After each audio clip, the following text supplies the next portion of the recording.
Good morning, everyone. Welcome back to the third and final day of the Aim for Climate Summit. The past 2 days have flown by quickly, and I hope that you have had an amazing 2 days.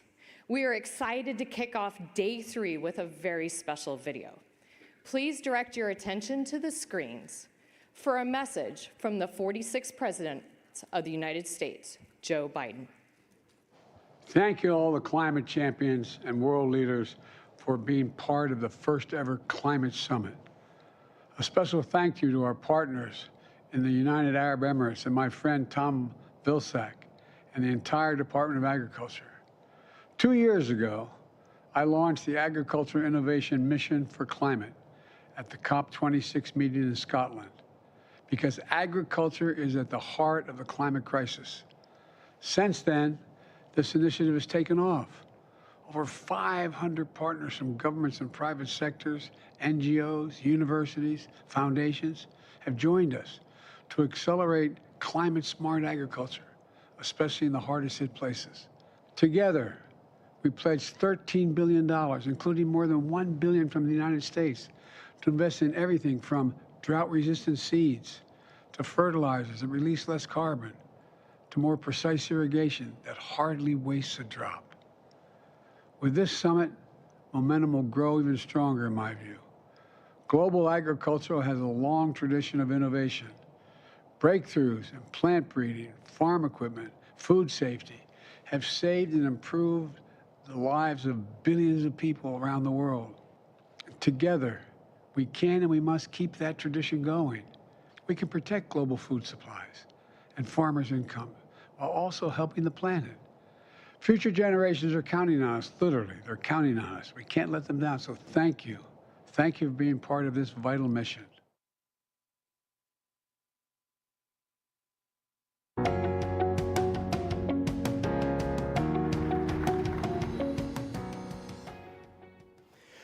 Good morning, ladies and gentlemen. My name is Christopher Hamill. I am the head of Food Systems Partnerships for the COP28 presidency. It is my pleasure to introduce the first speaker this morning, Dr. Michael Kremer. Dr. Kremer was awarded the Sveriges Riksbank Prize in Economic Sciences in memory of Alfred Nobel, also known as the Nobel Economics Prize in 2019. He and his colleagues were awarded the prize for the experimental approach to alleviating global poverty. He is currently the director of the Development Innovation Lab at the University of Chicago, where he is also a university professor. Dr. Kremer's work focuses on innovation, including in education, health, water, finance, and agriculture. He has also worked extensively on how to design institutions to accelerate innovation, including through advanced market commitments and social innovation funds. Dr. Kremer actively translates his academic work into real-world programs. Please join me in welcoming to the stage Dr. Michael Kremer.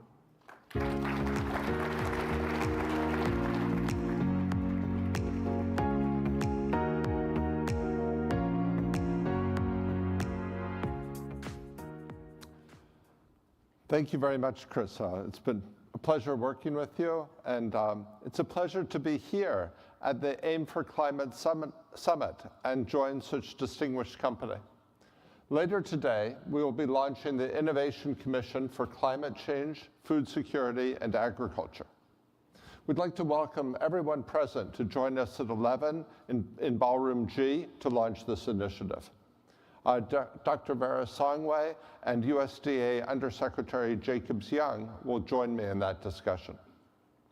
But first, I'd like to use this opportunity to talk about the importance of institutions to encourage innovation in the context of climate mitigation and adaptation. The world needs innovation to mitigate emissions from agriculture, and indeed, there are many promising areas for mitigation innovation. To name a few, alternative proteins, livestock feed additives to reduce methane emissions, green fertilizer, crops designed to sequester carbon through their roots, enhanced rock weathering, soil chemistry advice for farmers to reduce fertilizer overuse, and payments for environmental services.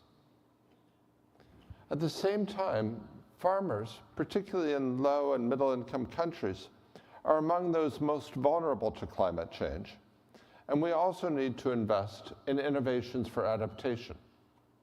Again, there are many promising innovations in this area, including drought-resistant seeds, improved weather forecasts paired with digital agricultural advisory services, innovative financing systems for insurance and resilience-building investments, and weather-responsive safety nets. However, for many of the needed innovations, commercial incentives to invest in their development fall far short of social needs.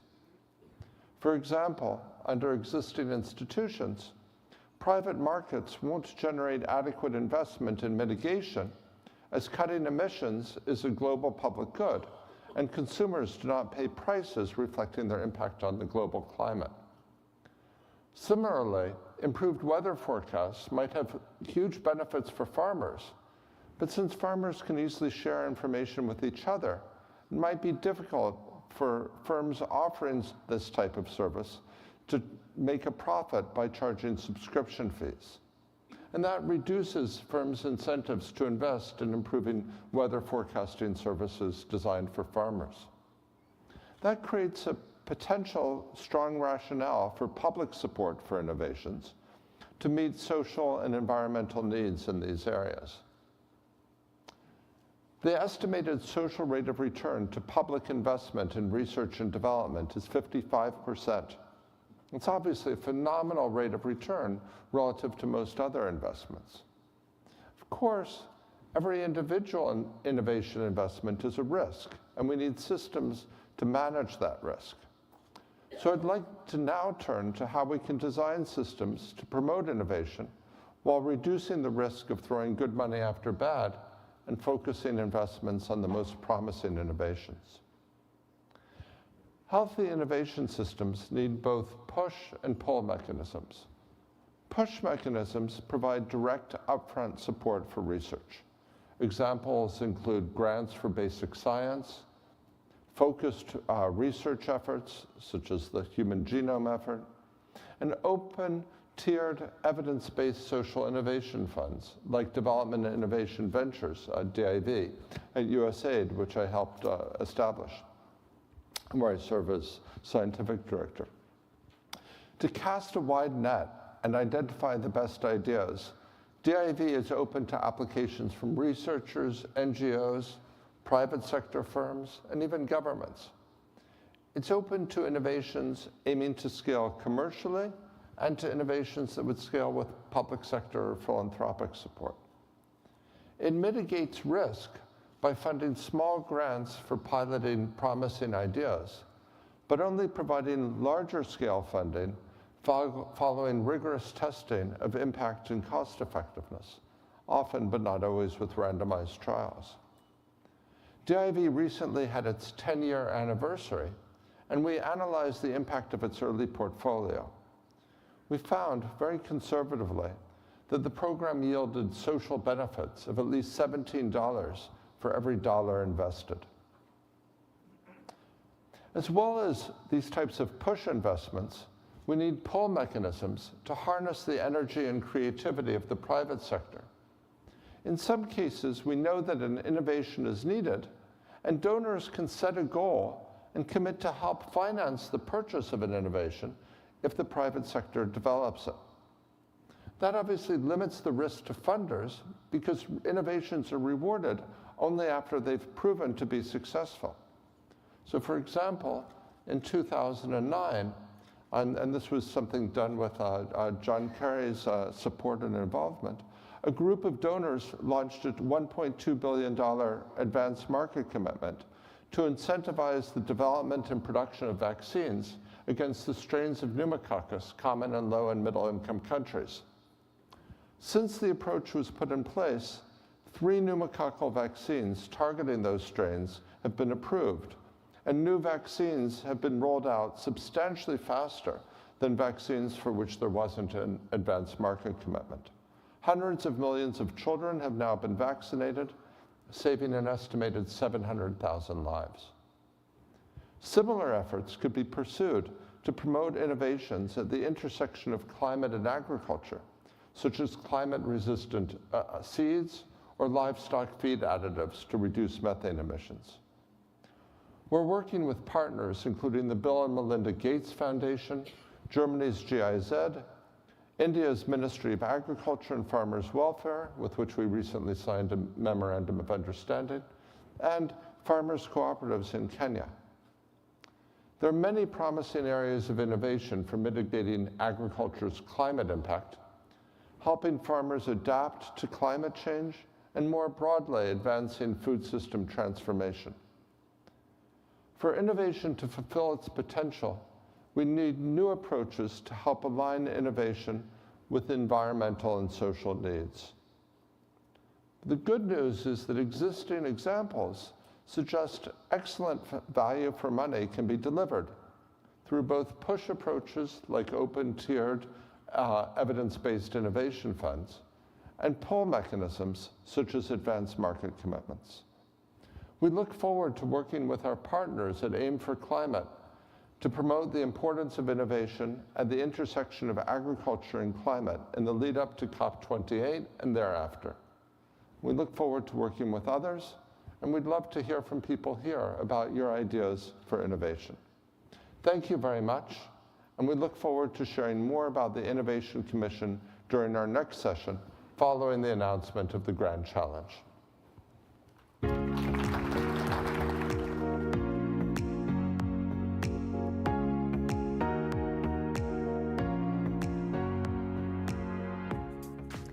Thank you, Dr. Kremer, for your remarks and for launching the Innovation Commission. We look forward to hearing the outcomes of this important work at COP28 and encourage partners to engage with you and your team in support of this exciting work. Next, we are pleased to have with us the leaders of Aim for Climate Grand Challenge, leveraging the power of AI and machine learning, to announce the winners of the Grand Challenge. The Grand Challenge was first launched last year at COP27 and is hosted by Enterprise Neurosystem. The winner will partner with Enterprise Neurosystem's team of experts and receive resources to develop their project. We are proud to have Enterprise Neurosystem as an Aim for Climate partner. I now welcome to the stage Bill Wright and John Overton, Chair and Vice Chair of Enterprise Neurosystem.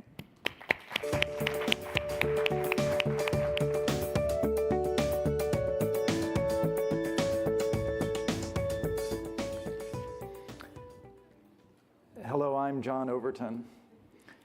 In my normal day job, I'm the CEO of Cove, a key player in software-defined memory in the tech world. Standing on the stage today, I'm the proud vice chair of the Enterprise Neurosystem. We're a co-host of the Grand Challenge with Aim for Climate. Now, before I go anywhere next, we just have to thank the donors. This wouldn't be possible without them. Red Hat, Equinix, IBM, Amazon, and not least Aim for Climate, who created this. Please give a really generous thanks for that.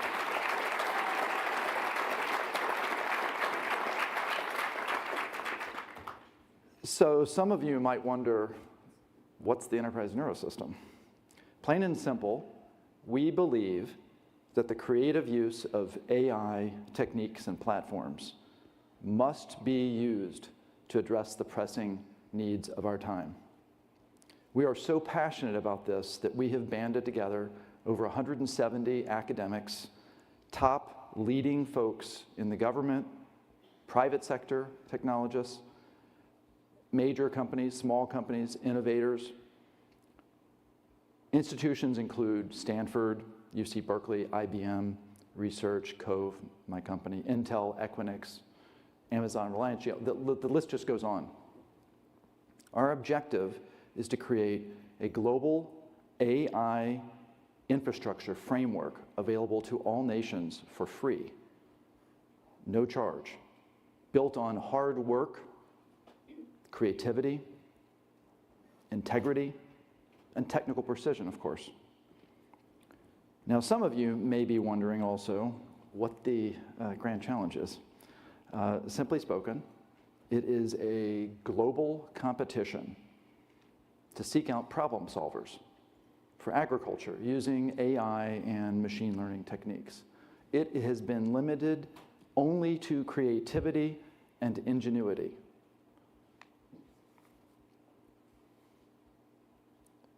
We have entrants in this Grand Challenge from all over the world. 5 finalists made it to Washington, D.C. To say that the 7 judges had difficulty in deciding the winner is just an understatement. There's a runoff. They include Nikki Ravi and Dr. Simone Passarelli of Crop Genie to create timely and needed gene banks for crops. Thomas Acuna Ruz and Italo Moleto Lobos of Agrospace to track every single drop of water possible from satellites. Leo Horty, Earth Biometrics, to build sensors for tracking nature's networks. Dr. Ryan Coffey, Stanford, harnessing local indigenous wisdom, bringing supercomputing to indigenous wisdom and indigenous wisdom to supercomputing. Dr. Rocky Chachabel from Texas A&M, Earth observations to decision making, essentially assigning probability to data that's hard to understand to make it understandable. There is no better person to introduce this award than Bill Wright, the chair of the Enterprise Neurosystem. And Bill, please join me to award the Grand Challenge finalist winner.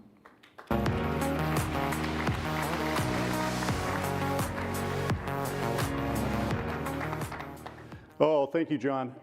My name is Bill Wright. I'm the founder and organizer of the Enterprise Neurosystem, an open source AI research community, and as indicated, using everything from beehives to satellites to create a global AI neurology for our planet to battle climate change. In my day job, I'm a chief architect in the CTO organization at Red Hat, the world's leader in open source infrastructure software. Without Red Hat's active support for open source projects, the Enterprise Neurosystem never would have been possible, so I want to thank my company for its ongoing support. But this competition drove some highly competitive entries full of innovative new approaches to resilient agriculture, and it was an incredibly difficult job to choose any one idea as the Grand Challenge winner. As a result, we plan to lend our ongoing support to all these finalists to help them create the conditions needed to bring their ideas to life. Our judging, thank you. Thank you so much. Our judging criteria included a number of key areas, including technical merit, social impact, relevance to aim for climate, alignment with enterprise neurosystem capabilities, project ease of implementation, and readiness for delivery by COP28. And all of these projects share these qualities to a large degree. But I'd also like to review our prizes. Our approach was really to provide the baseline infrastructure and support necessary to get these superb proposals off the ground. And first off, to thank each of our 5 finalists, we have provided each finals project with $10,000 awards in Amazon Cloud credits to assist them with needed infrastructure. And in terms of our grand prize winner, in addition to the Amazon Cloud Credit Award, they will receive IBM Linux One Cloud credits, Equinix bare metal infrastructure, Red Hat OpenShift and Rhodes subscriptions, and 720 consulting hours from the Enterprise Neurosystem community of scientists and AI experts to help them achieve their objective. And a special thanks to Cove for their very generous donation of Cove SDM software-defined memory to provide supercomputing power to the grand prize winner to help them achieve their vision more quickly and efficiently. These prizes provide $5 million of in-kind value worth of infrastructure to the grand prize winner so they can achieve a prototype in time for COP28 in Dubai. And now to announce the winner. For their project Revolutionizing Remote Sensing for Food Security, please give a round of applause for Tomás Acuña Ruz, CTO, and Italo Moleto Lobos, CSO of Agrospace.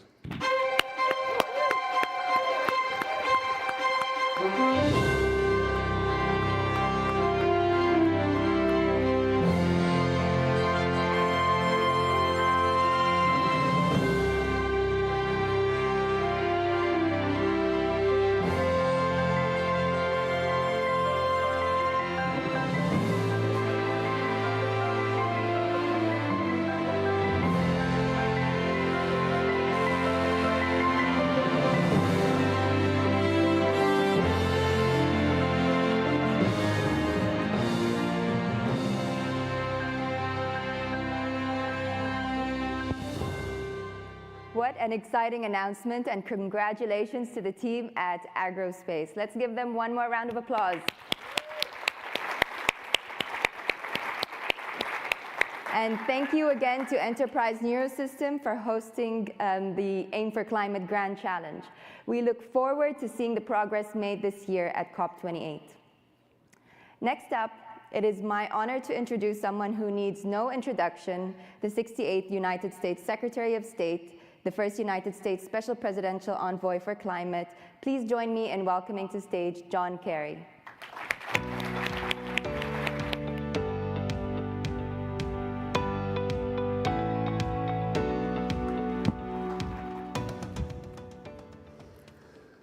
God, I didn't know you were going to be blind up here. You can't see anybody. Well, let me start. This is genuinely exciting, and I really mean that. I was talking to Tom Vilsack just now. We are old buddies. We've been at this for a long time. And by the way, I think the only person I've ever heard of who served 3 terms as Secretary of Agriculture, President Obama and now President Biden. What an extraordinary job he is doing, and I hope you'll join me in saying thank you to him. And my huge congratulations to Agrospace. I will say to you that you guys looked like innovators as you walked up here. You'd be right at home in Silicon Valley. But I really want to thank you for your leadership. And Minister Miriam Almahiri, she's been with us since the very beginning when Tom Vilsack and I were privileged to join the UAE together with Dr. Sultan Al Jaber and Sheikh Abdullah bin Zayed. And we made the announcement about this concept of an innovation mission for agriculture. And I think all of you have created a partnership here that is just absolutely extraordinary in the way in which you have helped to bring this to life and make it what it is today, championing this notion of smart agriculture. A lot of people have no clue that agriculture contributes about 33% of all the emissions of the world. Depending a little bit on how you count it, but it's anywhere from 26 to 33. And we can't get to net zero. We don't get this job done unless agriculture is front and center as part of the solution. So all of us understand here the depths of this mission. I also ask you to join me in a very special thank you. I mean, this is quite remarkable, honestly. I can't think of any time in my time, 28 years in the United States Senate, 4 years as Secretary of State, and now 3 years as the Special Envoy. Can't think of any time when so many agriculture ministers have come together here in Washington. And so many agriculture ministers have come together on the global stage in a way that is going to have a profound impact on the outcome of this battle. And believe me, it is a battle. Unfortunately, with ideological overtones that have trapped us from making some of the decisions we should be making and implementing them, but also with just a characteristic human frailty with respect to our ability to summon what is necessary to get the job done. There is too much business as usual in too many parts of the world, and too many people who think somehow, oh, maybe this is sort of down the road. I actually visited with some of my colleagues, former colleagues in the United States Senate in the other party, and I asked some of them, I said, you know, what is it? Why are we having such trouble getting people to embrace science and to begin to move in the direction we have to?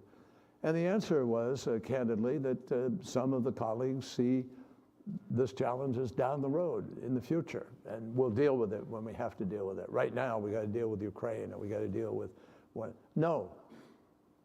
As all of you know, better than anybody, it's not in the future. It's about as now as any kind of crisis or any kind of choice we face in public life could be. And so I am thrilled that you have showcased over the last 2 days and now are continuing it to show how we can innovate, how serious a component of this agriculture is, how critical it is that we get this right because lives depend on it, as well as our ability in the long run to be able to meet the challenge of the climate crisis. Together, we all made this announcement in Glasgow that we were going to supercharge investment into climate-smart agriculture, into innovation. And that is exactly what we have succeeded in doing. And I thank Tom Vilsack and the extraordinary group of folks at the Ag Department. Please join me in saying thank you to Jamie Adams and the entire USDA team who put this together. In the first challenge that we made when we were in Glasgow, we challenged AIM partners to double the funding for climate-smart agriculture innovation, and that's exactly what we did, and I mean we. In Sharm el-Sheikh last year, we set our aims high again. The goal was to surpass $10 billion in new collective investment, and AIM partners have actually eclipsed that target yet again, unlocking not 10, but 13 billion in investment in climate-smart agriculture and innovation. But obviously, AIM for Climate is not just about investment. It's about partnership. It's about collaboration. It's about the kind of thing you just heard from Dr. Kremer. And AIM now has over 50 government partners, 500 individual partners from around the world, and growing. And governments ranging from smallest of agricultural economies to major producer companies, from startups to large corporations and everything in between. So this is exciting, folks. Make no mistake. You often hear people in public life say, well, it takes all of us. We've all got to do this. We've got to do this together. I voted thousands of times over 28 years. And occasionally, they were issues of war and peace, life and death, healthcare delivery, children, and so forth. I can't think of any issue where everybody has the ability to be able to contribute to something where you can legitimately say, we may save the planet. Save the planet. There is no hyperbole in that statement, no exaggeration whatsoever. And those of you who follow closely what is happening, and I think 99% of the people here do, understand exactly what I am saying. I was just in Berlin at the Petersburg Dialogue, that's an annual event, and we had ministers from around the world, including Miriam was there and others. And we were confronting the reality that, as presented to us by one of the top scientists in the world, a fellow by the name of Johann Rockström of the Potsdam Institute. He's the director of it. And he has carefully articulated about 16 different tipping points that we face if we don't do enough to be able to lower the warming of the planet. And so in those 16, he mentioned to us, and fellow ministers, I will tell you, were horrified, because some hadn't heard this. I've been talking about it now for a little while, since I first heard it, that we may be at or crossed 5 of those tipping points right now. 1, the Barents Sea, ice. 2, coral reefs. 3, the permafrost, which is particularly threatening because that releases methane that has been locked up for tens of thousands of years in the Earth's crust. Methane, 20 to 80 times more damaging than CO2. But the last 2 are the most frightening of all, Arctic and Antarctic. Last summer, folks, in the Arctic, it was 70 degrees Fahrenheit above normal. In the Antarctic, it was 100 degrees Fahrenheit above normal. And just a little bit of consciousness should help anybody understand what the consequences of that could be over the next century. I'm not saying it's tomorrow or next week or the next 10 years, but it's steadily happening, and it may be irreversible. That's the challenge. So here we are, 33% of emissions represented in this sort of gathering, and more in some ways because of transportation, because of heavy industry, because of all the other components of the food chain, literally food chain, the supply chain. And so we have our work cut out for us. And as a consequence, this sector needs innovation now more than ever. We're facing record malnutrition at a time when agriculture, more than any other sector, is suffering from the impacts of the climate crisis. And I refuse to call it climate change anymore. It's not change, it's a crisis. We're beyond the concept of just change, and we can manage the change. And without action, millions of lives and livelihoods are going to be at risk. There are scientists who will tell you today that the probability of a large portion of Africa that is a huge food supplier to the continent could implode in terms of its agricultural capacity if we don't get control of what we're doing. 15 million people are dying every single year around this planet as a consequence of greenhouse gas emissions in the atmosphere, in the air, which travels around and drops in the form of pollution and is warming the ocean at record rates, changing the chemistry of the ocean itself. Without action, millions of lives and the livelihood of the planet is at risk. In parts of the world, climate crisis has now cut growth in agricultural yields by as much as 40%. And at the same time, food systems themselves contribute a significant amount of emissions just in the way in which we do the things we've been doing. Though this conference over the last 2 days, I know, has been really grappling with sort of how we change that dynamic and what we do. But with a growing population on the planet, we just crossed the threshold of 8 billion fellow citizens around the world. We just crossed that in this last year. But emissions from the food system alone are projected to cause another ½ degree of warming by mid-century on the current course that we are today. And instead of being on a course to be able to hold the Earth's temperature increase to 1.5 degrees, we're actually on a course to hit around 3 degrees right now. And I say that to you folks coming from some who've done analysis within the oil and gas industry itself, who have come to that conclusion based on their modeling. So that's not some, fly-by-night operation that is suggesting that that may be where we are headed. Now, a 2-degree future could result in an additional 600 million people not getting enough to eat. And you just can't continue to both warm the planet while also expecting to feed it. Doesn't work. And as is so often the case with respect to the climate crisis, we have to fight on multiple fronts simultaneously. This is the biggest organizational effort that I think we have faced, certainly since World War II, but perhaps ever. So we have to reduce emissions from the food system to keep the 1.5 degrees alive. Why do we have to keep 1.5 degrees alive?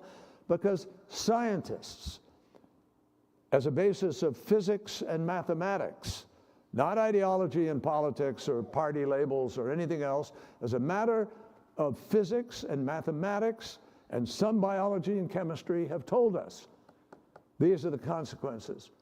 And we already see it happening. And almost everything they've predicted for 30 plus years now is coming true, but the problem is it's coming true faster and bigger than was in fact predicted. So this is where innovation becomes critical, all across the front, not just in managing livestock and the other problems of durability and resilience of crops against heat. By the way, we lose 10 million people a year Above the 15 million to the quality of air, or lack of quality, we lose 10 million people a year on the planet to extreme heat now. That has doubled in the last 5, 10 years. So we need innovation in order to make nutrient-rich crops that are resilient to never before seen heat and drought conditions. And last summer, all you have to do is look around the world. Colorado River, Lake Mead, Lake Powell, the Rhine River, where navigation stopped during the summer because it was only inches deep. You could walk across. So we need the innovation to obviously limit livestock production contributions to our emissions and to come up with novel feed additives and other ways of dealing with it. We need innovation to get plants the nutrients that they require without the high environmental and climate costs of nitrous oxide emissions and fossil fuel-based fertilizers. It's not just hard science, folks. We've heard this. You heard from Dr. Kremer a little while ago. We need economic, social, and policy innovation in order to scale adaptation of these technical solutions and get them into the hands of folks in the fields of smallholder farmers on a worldwide basis. So this is the promise of AIM for Climate. And these are the exact innovations already being advanced by many of you in this room. Looking ahead, we've built a foundation. Now we have to come to COP28, which already has 3 automatic outcomes. There will be a stocktake, global stocktake. We can just read the IPCC report of a few weeks ago and you understand where that's going to be. Not great news. Then we have the adaptation report, and we have to double the amount of money because we promised to do that in Sharm el-Sheikh and Glasgow on adaptation.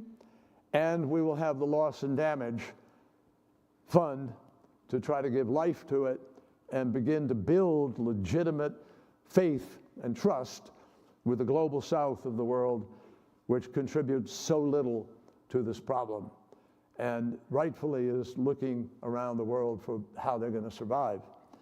So we need your help in this fight beyond what you're doing today. I invite you to join a list of 12 countries, including Spain, Chile, Australia, and yesterday Brazil signed up to a joint declaration to address the challenge of methane emissions from food production. And for the private sector leaders who are here, I hope we can work together to bring new levels of investment to agricultural adaptation through the PREPARE program, which President Biden announced, which is the adaptation efforts for future potential damages, a call to action. And I think to those in civil society, we got to push more. We got to be more militant, maybe.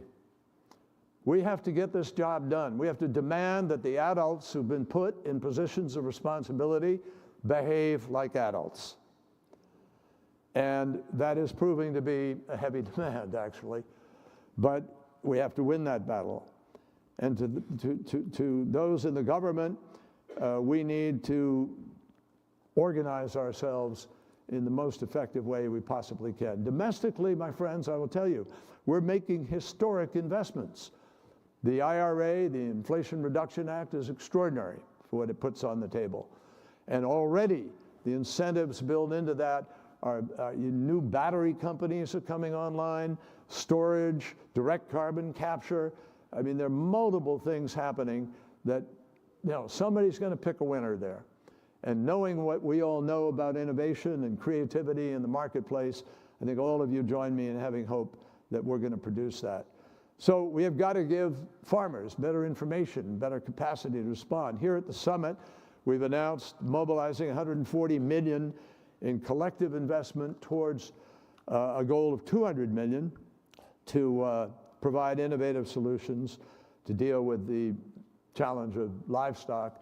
But we're making progress there. It's rather remarkable what is happening with diet and other inputs. And at the Major Economies Forum last month, President Biden made an announcement mobilizing nearly $2 billion to support forest protection in Brazil, including a $500 million contribution to the Amazon Fund. And we are in this fight, my friends, to win this fight. President Biden has demanded an all-of-government initiative. We are all working together. Every department of our government is engrossed in this. And if we make the right choices, there's no question in my mind we can win this battle. There's a book, I just leave you with this thought. A book which I commend to you, it's not that well known, it's by Professor Paul Kennedy at Yale, called The Engineers of Victory. It's about World War II.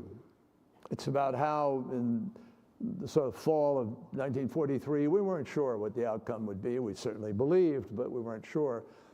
And in order to guarantee the victory of the Allies, it was necessary to get control of the skies. It was necessary to get control of the sea, be able to transport people over to Europe, to be able to conduct the invasion, liberation. And it was necessary to be able to break through the barriers that had been erected along the entire coast of France and Holland and so forth. This book talks about how mid-level folks, a lot of engineers and others, won that battle. They made the decision. They were given the freedom to go out and innovate and bring together the best of thinking to be able to do what we needed to do to lay the foundation. That's what we have to do now. We have the ability. We know exactly what we have to do. The IEA has been clear about how we get to the goal of 2030, which is a 45% reduction in emissions by 2030, and then continue down to net zero by 2050. That's the goal. That's what we have to do to keep 1.5 degrees. We're at risk of blowing through the 1.5 now, folks, despite all these other efforts, but we don't have to. Even if we went over it slightly for the next few years, if we do the right things, we can claw back and hold the 1.5. The IEA told us that if all the promises made in Glasgow and all the promises made in Sharm el-Sheikh are fulfilled, the modeling shows we'd be at 1.7 degrees by 2050. Just 0.2 off our goal if we implement. So I thank you for being here. I thank you for being pathfinders. I thank you for helping to break convention on this. We need every single person here to be pushing this narrative of the way in which agriculture is going to contribute to this victory so that we, like future generations before us, rose to the challenge and got the job done. Thank you.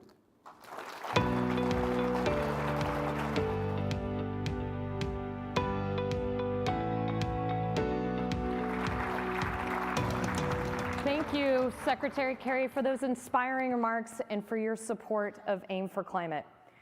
We appreciate partnering with your office, and I would like to thank David Livingston and Claire Henley from Secretary Kerry's team for their partnership and support of AIM for Climate.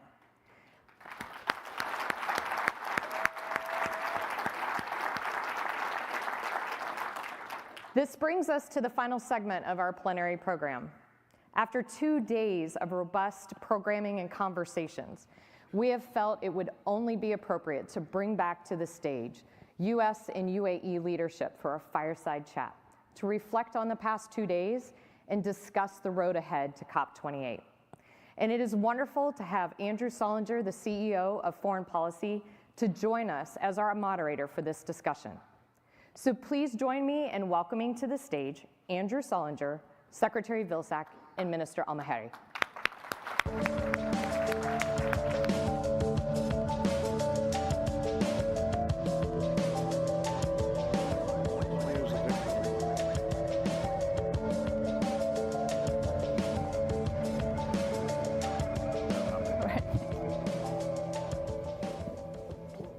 What a fantastic set of remarks by Secretary Kerry. I want to give him one more round of applause. It's so inspiring.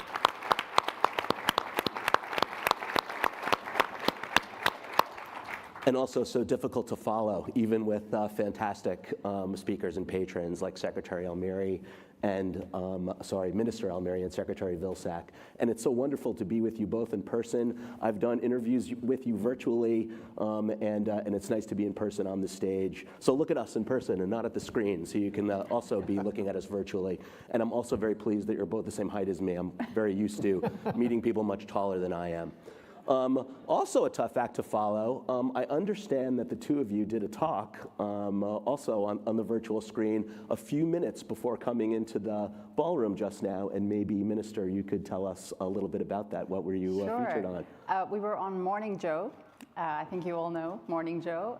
For me, it was great to do this with my dear friend and partner here, Secretary Vilsack, and just to tell the world of where we've come to with Aim for Climate and what this actually means for the world and what this actually means for combating climate change. So going mainstream, and Mika Brzezinski was your interlocutor.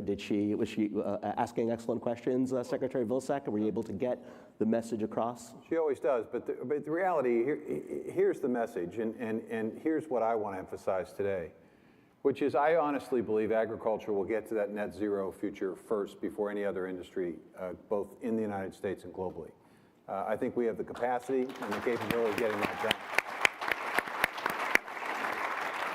So that's the message, and I think Aim for Climate and the innovations that we've already identified, now 51 innovation sprints, will help us globally, certainly make that goal, and certainly the Climate Smart Commodity Initiative that we have at USDA, 141 projects involving tens of thousands of farmers across millions of acres. We're going to learn a great deal in that effort, which will catapult us, I think, to a net zero future. Fantastic. I'd love to get back to AIM right now and talk a little bit about what you've learned over the course of the past few days. What has excited you about some of the discussions and some of the challenges and winners that we've heard about? Maybe we could start with you, Minister. Yeah, I mean, first of all, let me say it was so amazing to hear the words of your US President, Joe Biden, and his commitment behind this cause and this initiative, because really, I mean, climate change is affecting all of us, and our food systems, as John Kerry mentioned, really plays a big role in this. And so, you know, for U.S. farmers and producers and the UAE farmers and producers and all farmers and producers in the world, we're all affected by this, and we all really have to step up our game. And for you also to know, on behalf of the UAE President and the UAE government, we're also fully committed and behind this cause. We're a desert country, water scarce, and we know what it means when we have to really look into food security, ensuring that we're eradicating hunger, and we're also taking food security to the next level. And the key behind this, and this is what has brought us together, is the innovation part. And what's so amazing about Aim for Climate is you've really got a great initiative putting together Global North, Global South, and what it is here is stepping up and bringing to light the innovations that are available in the world. And I've seen some great things which I'll talk about, and really showcasing this to the world and doing the matchmaking, the partnerships, and everyone in this room is so passionate about it, and this is what I feel is the spirit behind Aim for Climate. And I think we've surpassed the targets that we wanted to go, and I remember John, you saying you need to try and go for 10 billion, and we've surpassed now the 13 billion, and I think we can go now even higher, but it's because of all you folks. It's you as our partners, and this is for the partners, and you believe in this cause and you believe in this mission. And I also thank all the government partners that are here as well. And I really hope that at COP28, first of all, I promise you, food systems and agriculture will be center stage beside the energy conversation. But I need all of you, all of the government partners here, to make sure your leaders say in their statements about how important food systems is, put it into your NDCs, and of course all our partners here showcasing the innovations, because I think at COP28 we'll be able to show the solutions that we need. Excellent. As Secretary Kerry says, let's make sure the adults in charge remain, act like adults.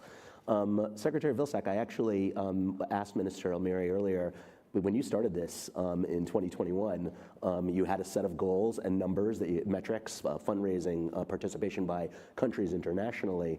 Have you met or exceeded expectations for where we are right now? Well, I can remember Secretary Kerry calling me and asking if I would be willing to participate in this Aim for Climate. Candidly, I didn't know what he was talking about. I really didn't have a clue of what the vision was, but after visiting with my good friend and partner, I understood the importance of this. And it didn't surprise me that we hit the $4 billion mark. I must say I'm a bit surprised we were at $13 billion. It didn't surprise me that we had a pretty good core of partners at the beginning of this process, but I didn't imagine that we'd have over 500 partners, much less 50 governments who were involved in this. So it has exceeded expectations. You know, I had an incident during this 3-day, which I want to share with the audience. A young woman came up to me who was one of the Sprint partners, and she wanted to tell me about the results. We've talked a lot about the innovation, maybe not so much about the results of this innovation, but she wanted to share with me that the innovation that we were funding and supporting with Aim for Climate was an innovation that was getting information to farmers in Africa, and that it had expanded to 500,000 farmers. And by providing information on weather, allowed those farmers to make more informed decisions about their operations, and they saw a 10% increase in productivity, just in having information available about weather. Now that's pretty basic stuff. Now when you start talking about some of the innovations that we're dealing with here, about seeds that can be that can create their own fertilizer, about methane emission strategies that can significantly reduce methane from livestock and preserve that part of agriculture. Well, that's why I'm so optimistic about the future. I honestly do think that agriculture can lead the way. Fantastic. Minister Almiry, again, moments from a similar anecdote perhaps, Yes. or moments from the past 3 days that you've experienced as you matriculate with these engineers of victory on the climate and smart agriculture front. So being a country that's really looking at agriculture now with different eyes because of innovation, if I look over at the last 3-4 years, how controlled environment ag, CEAs, are actually starting to really grow in the UAE. I was particularly interested in things like vertical farming, what you could do in controlled environments. And I know AeroFarms is here somewhere. That's something we're really excited. AeroFarms has now set up their first R&D facility outside the US in the UAE. And this is really sort of the beginning stages of bringing R&D to the desert to see how we could research, innovate, and be able to find solutions to be able to grow food in hot, arid climates. So this is one I'm very excited about. Another one is a lot of the innovation sprints are kind of systems approach.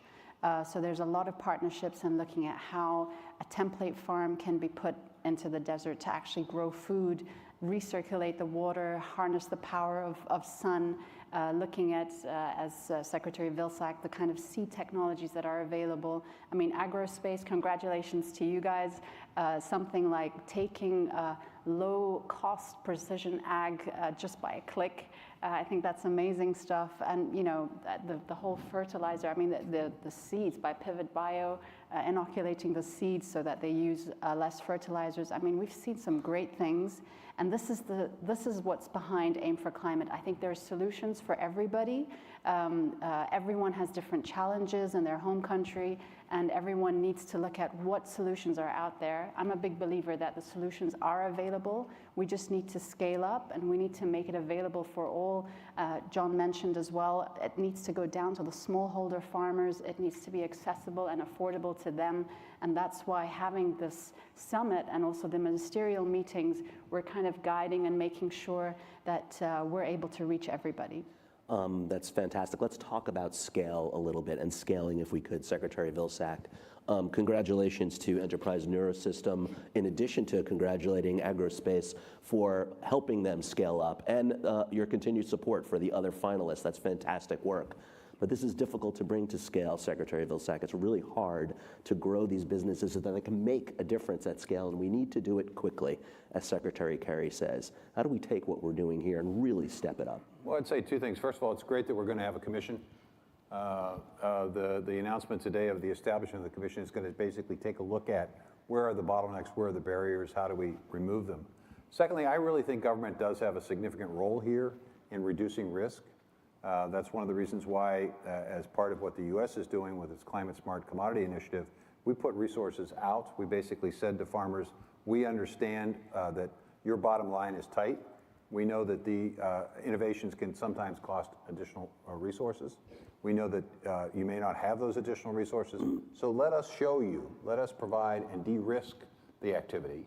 Let us show you that in the end of the day, these practices will create more productive soil, more production for you, and more profit for you. And so I think part of it will be government providing sufficient resources to de-risk the challenge of change. I mean, the reality is, as John Kerry indicated, change is tough for people. It's hard. And particularly hard if you're working on very thin margins of profit or no profit, and someone is asking you to do something that you've never done before, something that your great-great-great-great-grandfather didn't do in terms of the practice of agriculture, and you come along and say, this is a really whiz-bang thing, you got to try it. If you say, we'll pay for it, give us a shot, we'll help you, we'll partner, and we'll also create a market. That's the other aspect of this. It's important not just to de-risk the cost of innovation, it's also important to create the market incentive that will reward that particular commodity. And that's what we're trying to do with our initiative here in the US. It's basically not only de-risk, but also create the market. Outstanding. I want to add something Please to do, that. Minister. I feel for scaling up, the financing aspect is really important. We see that in all sectors. And I think the beauty of Aim for Climate is because of the partners coming on board, the financing comes in as well. And this is, I believe, why we've been able to scale up the finances to over 13 billion. 10 billion of that coming from the government partners and 3 billion coming from the private sector and all the other partners that are in that as well. So if I just make an example of in the UAE, again, this is about thinking outside the box, and as Secretary Vilsack said, creating a market. We are a country that imports most of our food, but of course we have an ag tech space that's now growing, and as you can imagine, and I'm sure it happens everywhere around the world, the farmers are saying, you need to protect our market, you need to put up custom fees, you need to put up tariffs. The UAE is an open trade market, and so what we've done is we've created a market for the UAE farms, and in doing so, what I've done is I've gone to the big entities, the police, the army, the school establishment, and I've said, you guys order a lot of food, right? Yes, we do. Okay, I need you guys to commit to buy some of that food locally. And so what I did is I got them all together, 6, 7 entities. They all signed a pledge in front of our Prime Minister. And now they're committed to actually sourcing some of their food locally.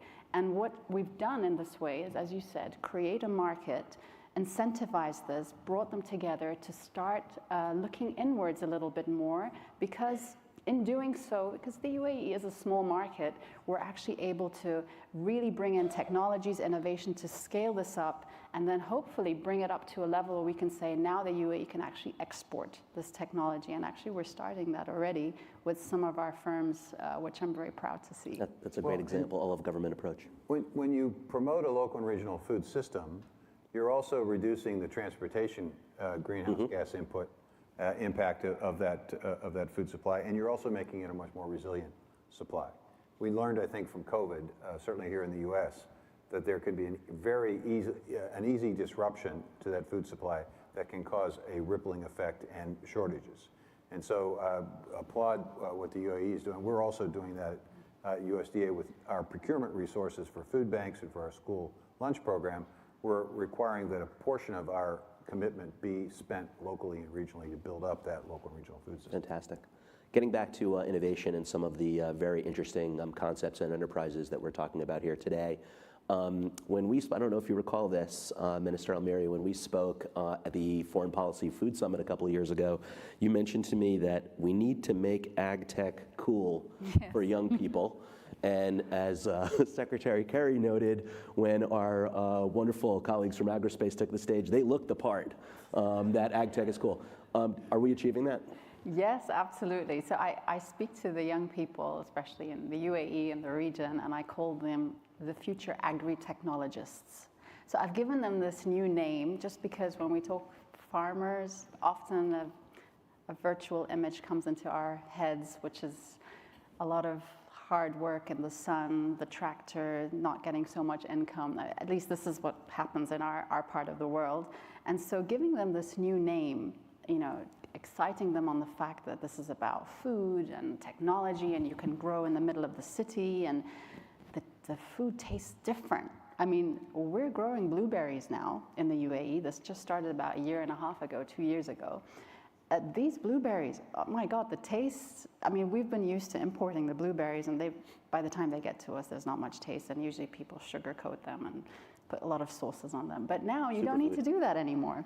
And so the young people are getting very excited about this, and exactly this is, the Aim for Climate is actually exciting a lot of the young people because they're seeing this is about innovations, this is about a totally different way of growing food. And yeah, and they're exploring new tastes, new technologies. I mean, I find the alternative proteins as well a very exciting area. This is also something where we can see funding is going into it in a big way.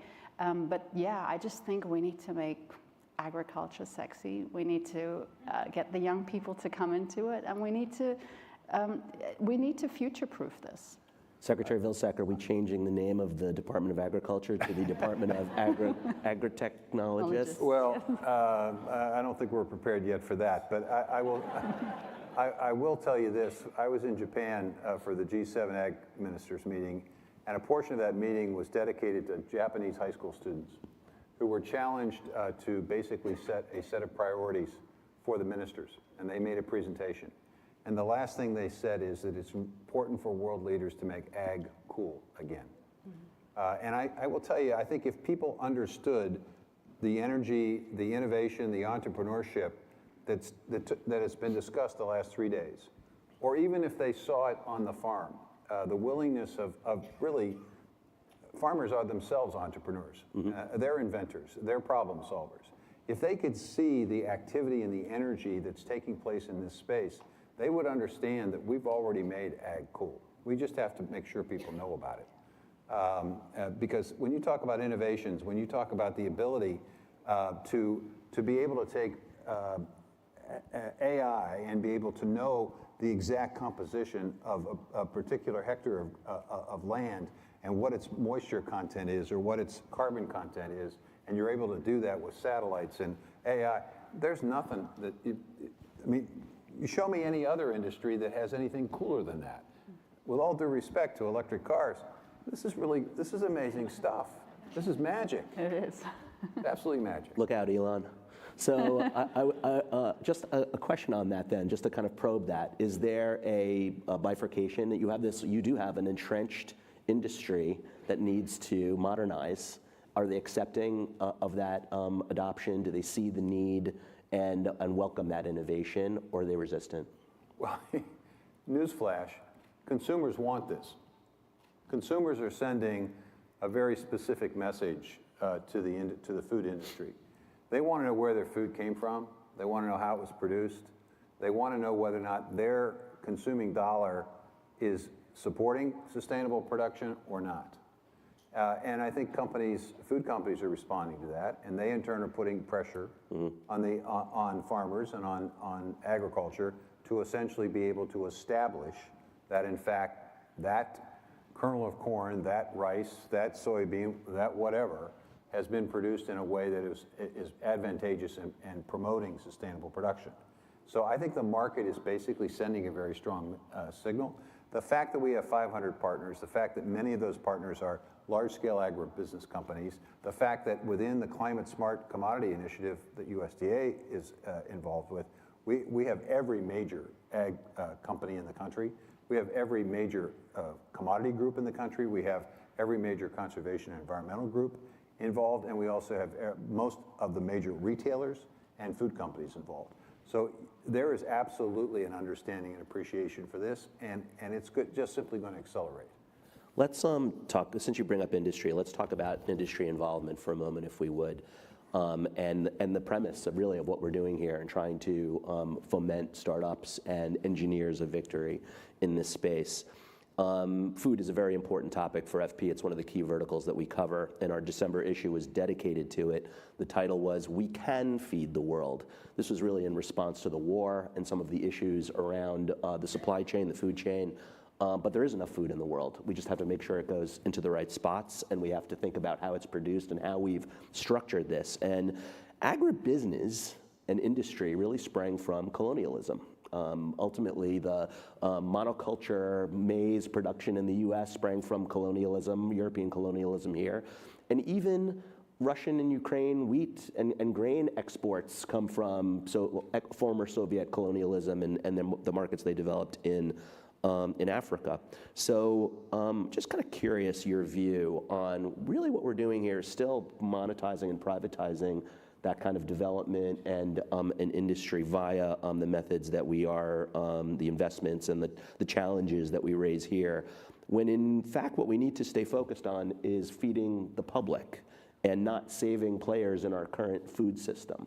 And I'm wondering how you think about that. You know, things like agroforestry and fisheries are antithetical in some instances to certain kinds of farming. So should we be treating food as a public utility like water, electricity, rather than as a private business, and aren't we kind of incentivizing that today? If I could ask Minister Almieri to kick that one off, I'd love to come to you afterwards, Secretary. Sure. I think what's really important, and again, this is in the spirit of Aim for Climate, is that this is an initiative for everyone. This is not just an initiative for the big companies. This is an initiative for startups, it's an initiative for smallholder farmers, it's an initiative for countries that are in desert landscapes, countries that have the trees and the water and the forests. So this is something for everybody. And I think what's really important here is that we do take care that this is not something that's going into one segment of society or one segment of the ag and food space, but really to make sure it comes down to where the hotspots are. Now, there is the UN food system stock taking happening in July in Rome, and this is where we'll be able to recognize where it is that money needs to go in it, where it is that innovations needs to go, because it's really important here that for us to be able to save the planet and keep the 1.5 degrees alive, this is something that we need to go from right down to the bottom all the way upwards. It needs to cater for everybody. And so I think it's a very difficult to say yes or no to that, because we need to scale up, and there's a responsibility that governments needs to do, a responsibility that private sector needs to do, the big companies, the small companies, the startups, but we need to make sure that, and this is what we're trying to do on a ministerial level, is really guide the Aim for Climate to make sure it gets to where it needs to be the most. You know, I'd add 2 points to this, and that is, I think we sent a message, certainly in the US in the 1970s. We essentially said, we need to produce more. The world's going to need more food, and we want the most efficient, advanced agriculture. And so we said to farmers, plant fence row to fence row. That was the message that we sent. And in fact, farmers responded, agribusiness responded. We've seen a 17-fold increase in the productivity of American agriculture in my lifetime, 17-fold increase. The problem was that we didn't focus as well on the important role of profitability and sustainability in that effort. And as a result, we transitioned a lot of the responsibility for new innovation primarily to the private sector. Right. And obviously the private sector is entitled to receive a profit in exchange for their investment. I would suggest that you're going to see a concerted effort to increase and enhance public investment in research and development, so that that basic research is more readily available. I think a lot of what we're talking about in terms of AI, when you talk about the information that's being drawn from satellites and so forth, a lot of those satellites were basically put up there in part by governments. And so in that sense, there is going to be a contribution from the government. Right. And I think you also have to take a look at the way in which we protect and enhance the intellectual property that develops to make sure that we're not providing a barrier to innovation, that we actually create systems that encourage and enhance more creativity and better utilization of this research. So I think there are some things we need to do in response to this, but at the end of the day, it's not government's sole responsibility, it's not the private sector's sole responsibility, it's not the NGO, it's all hands on deck here. Everybody's got to be engaged. So from that perspective, is there a way that we can guide some of the innovations that are taking place to make sure they're hitting on the right themes, not overcrowding those that have the greatest profit incentive? When we spoke at the food summit that we did for foreign policy in this most recent past December, you talked about a few elements of both the food chain that have nothing to do with food production, food loss and waste, where a tremendous amount of climate issue is involved. I'm just kind of curious if you think the market is solving the problem or if you need to channel that focus. Well, I think more has to be focused on food loss and waste. We have an initiative at USDA to put more resources behind innovation. I think that is a private sector responsibility. I think it's fair to say we had a wonderful dinner during the course of this meeting. The food that was presented, I mean, there was more food than the people who were in that restaurant. That Monday night? And so I think we do have to be concerned about portion sizes. I think we have to figure out creative ways to reuse food to make sure that there is not this, a third of the food wasted here in the US is on the plate. A third of the food wasted in many other countries never gets to the plate. And so it's a combination of both food loss. Cold chain technology to improve that. I wonder if you have a view on that. Yeah, I mean, we're proud also in the UAE. We have a national food and loss initiative called Ni'ma. Ni'ma in Arabic means blessing. And this was actually announced by our now president, His Highness Sheikh Mohammed bin Zayed. And he really, you know, he was talking to me actually live on TV, and this was during COVID days, asking how our food stocks are doing, how the food supply chain is doing. And I was talking about this on TV, and of course we touched base on the role of consumers and our behavior around food, and this is where food loss and food waste came up. And he was like, no, this is, you know, unfortunately, this is something we're not very proud of. We have, we don't have very good numbers when it comes to how much we're wasting. We're wasting too much. And so we really wanted to make sure we start a new movement in the UAE for reducing food loss and food waste, hitting the 50% reduction by 2030 in the least. And so Ni'ma was born. But I think people need to understand that the agriculture, food systems is not just about the production side, it's also the consumer side. Each and every one of us in this room has a responsibility making sure that we don't throw away any edible food into the bins. And by the way, you'll be surprised when you start looking into what you're actually wasting, how much we're actually wasting without realizing. So I think we all have a role to play on that.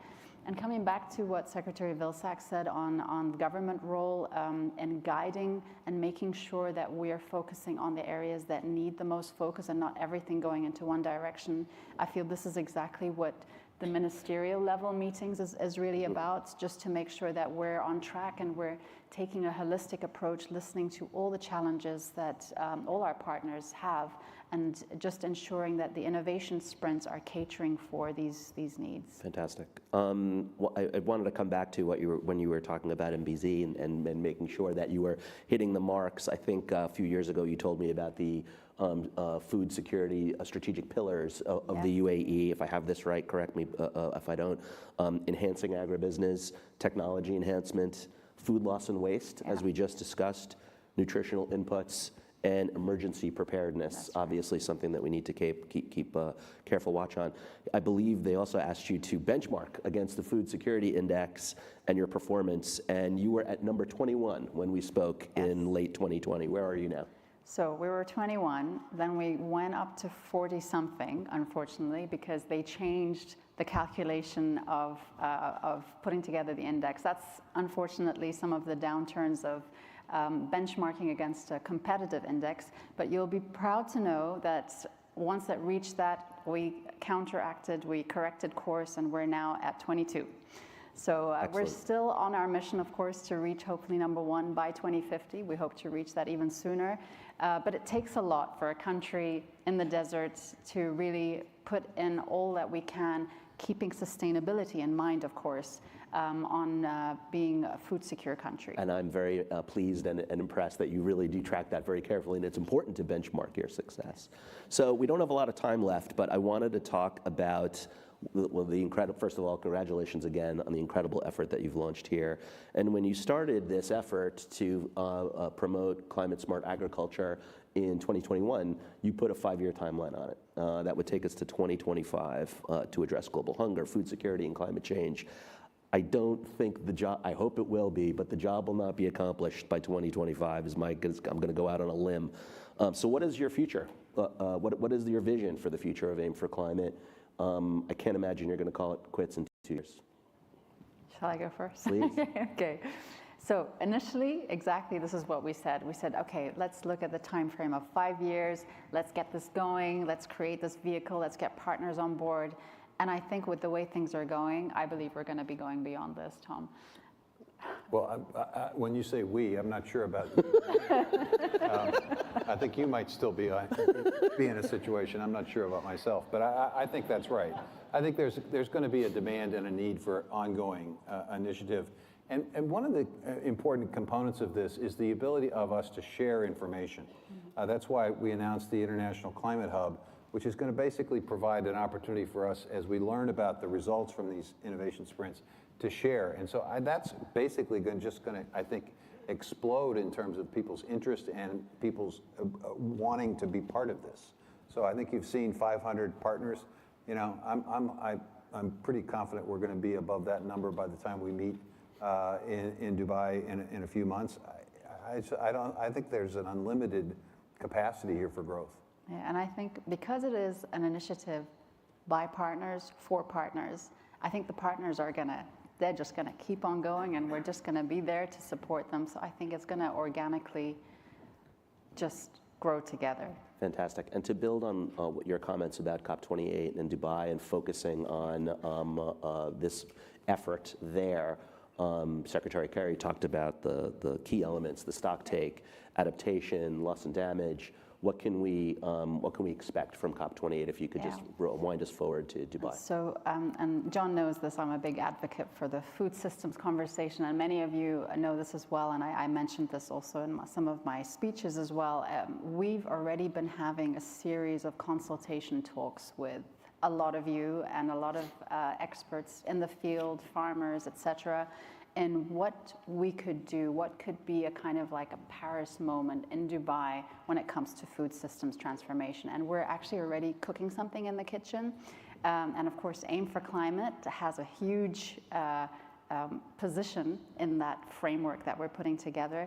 We're hoping, and this is of course, Sultan will be hopefully announcing this during the food systems moment in July, where we'll be announcing an initiative of an international framework when it comes to food and ag systems, and how that will really bring in the political will, mobilizing the finance, and of course the innovation part. This is very much coming from the AIM for Climate movement, how that all fits in, to be able to also monitor what we're doing in the next few years, because these 7 years coming up are really critical years.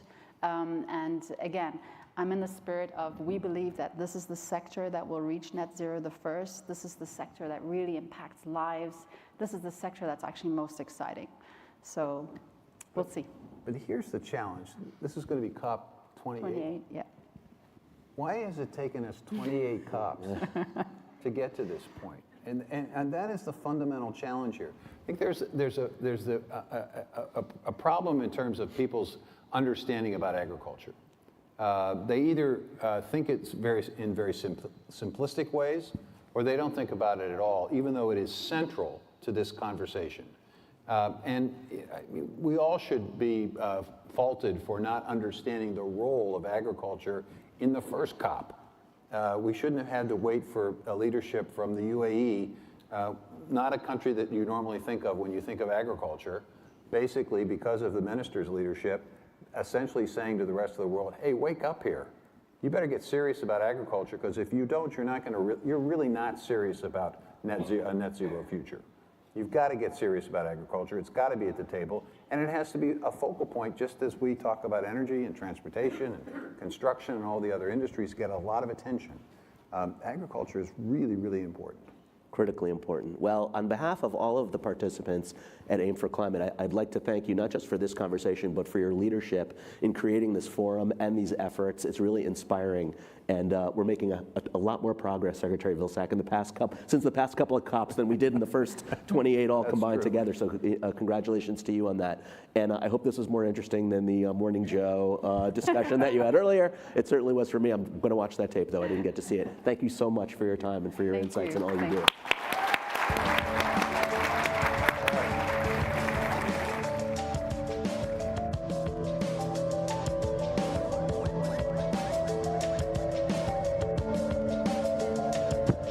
What an inspiring conversation between two amazing leaders. Such a great way to end our final morning plenary session. The voice of climate-smart agriculture and food systems has never been stronger. This summit is a clear indication of Aim for Climate's impact in growing investment in climate-smart agriculture and food systems innovation. As co-leads, the United States and the United Arab Emirates would like to work with partners to build on this momentum through COP28. In fact, we encourage all of you, as you leave here energized, we call on Aim for Climate partners to work with us to continue the momentum following the summit and show up at COP28 in a coherent and coordinated way, because we know that if we work together, we can achieve so much more. The US and UAE would like to hear from Aim for Climate partners that are interested in shaping Aim for Climate at COP28. If you're interested, please reach out to info@aimforclimate.org by May 31st. Thanks, Jamie. But we still have a full day ahead. Please enjoy the next coffee break sponsored by Californian Almond Board, followed by 3 breakout sessions. And then we look forward to seeing you all back for our final plenary session right here at 12:30 p.m., where we will have keynote remarks from Director of Peace Corps and an invigorating presentation on the farm model solutions rooted in partnerships. Thank you again, and see you all this afternoon. Thank you.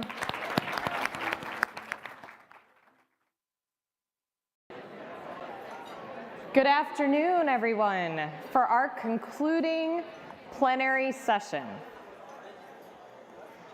it is my pleasure to welcome a leader with more than 25 years of public and private sector experience. Someone who has worked in countries around the world on issues ranging from small business development and infectious disease prevention to women's empowerment. Please join me in welcoming to the stage the Director of the Peace Corps, Carol Spahn.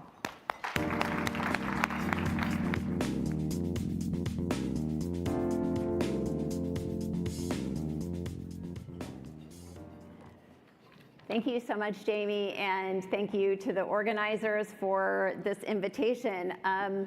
It's great to see so many leaders from the business world, from government, from nonprofits, all coming together from around the world to talk about an incredibly complex issue. And I will be honest, Peace Corps is not often at this table. But I am very, very happy to be here today because I think we bring what is a unique lens to this conversation.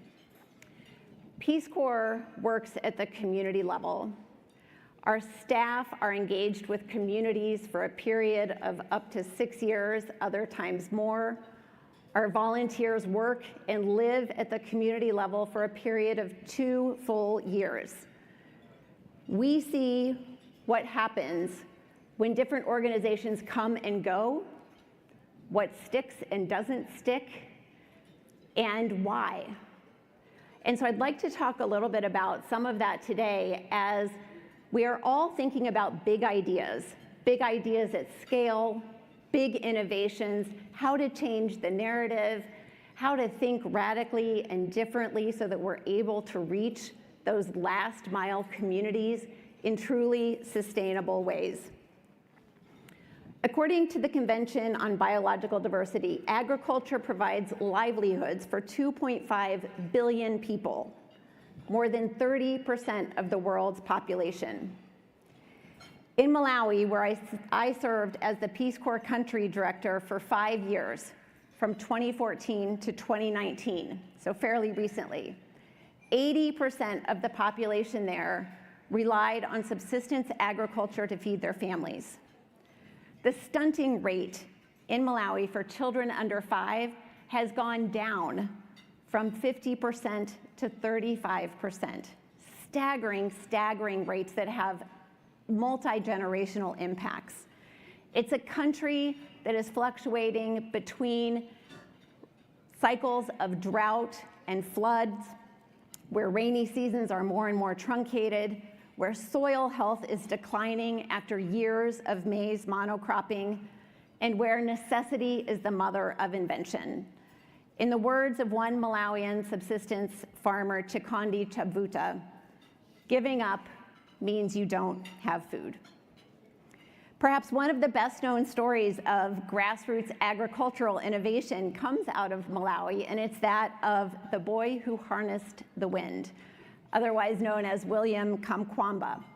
William used the resources available to him after not being able to come up with school fees, went to the library, taught himself, and with his own ingenuity and through trial and error, 13-year-old William was able to create a windmill water pump system to irrigate his community's fields during a major drought and time of famine.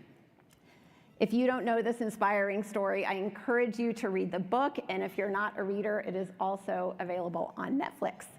But there are 4 themes I really want to highlight from this story that we all must be mindful of as we work to really, truly leverage the impressive science and research that many of you in this room are working on. And we think about how to thoughtfully scale up climate-smart agricultural interventions so that they reach the last mile and so that they do so in a sustainable way. The first, start with the community. There is wisdom and knowledge in every community around the world.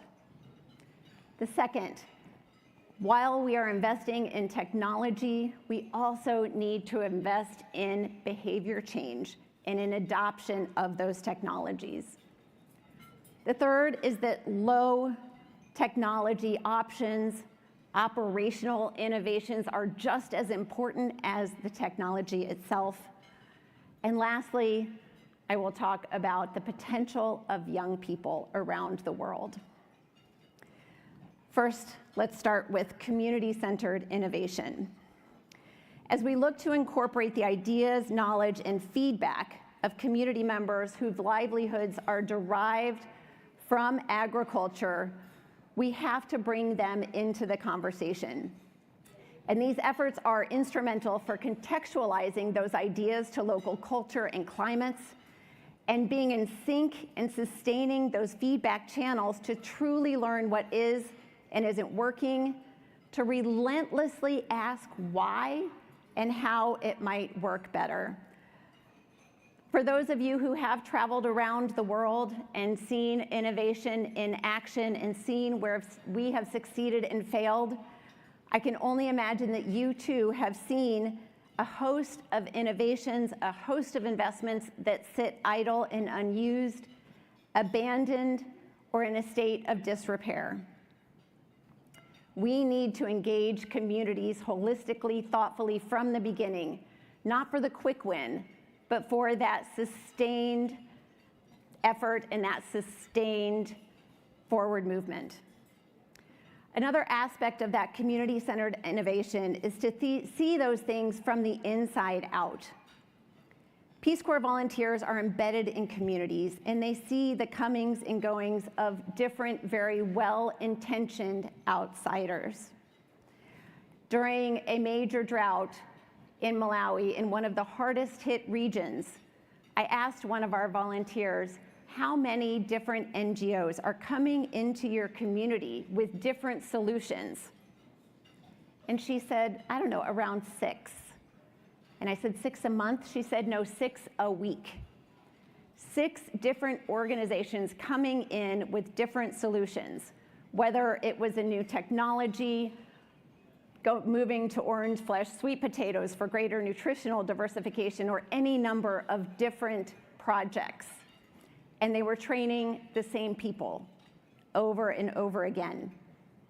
And very few of those innovations were actually adopted because it created confusion about priorities.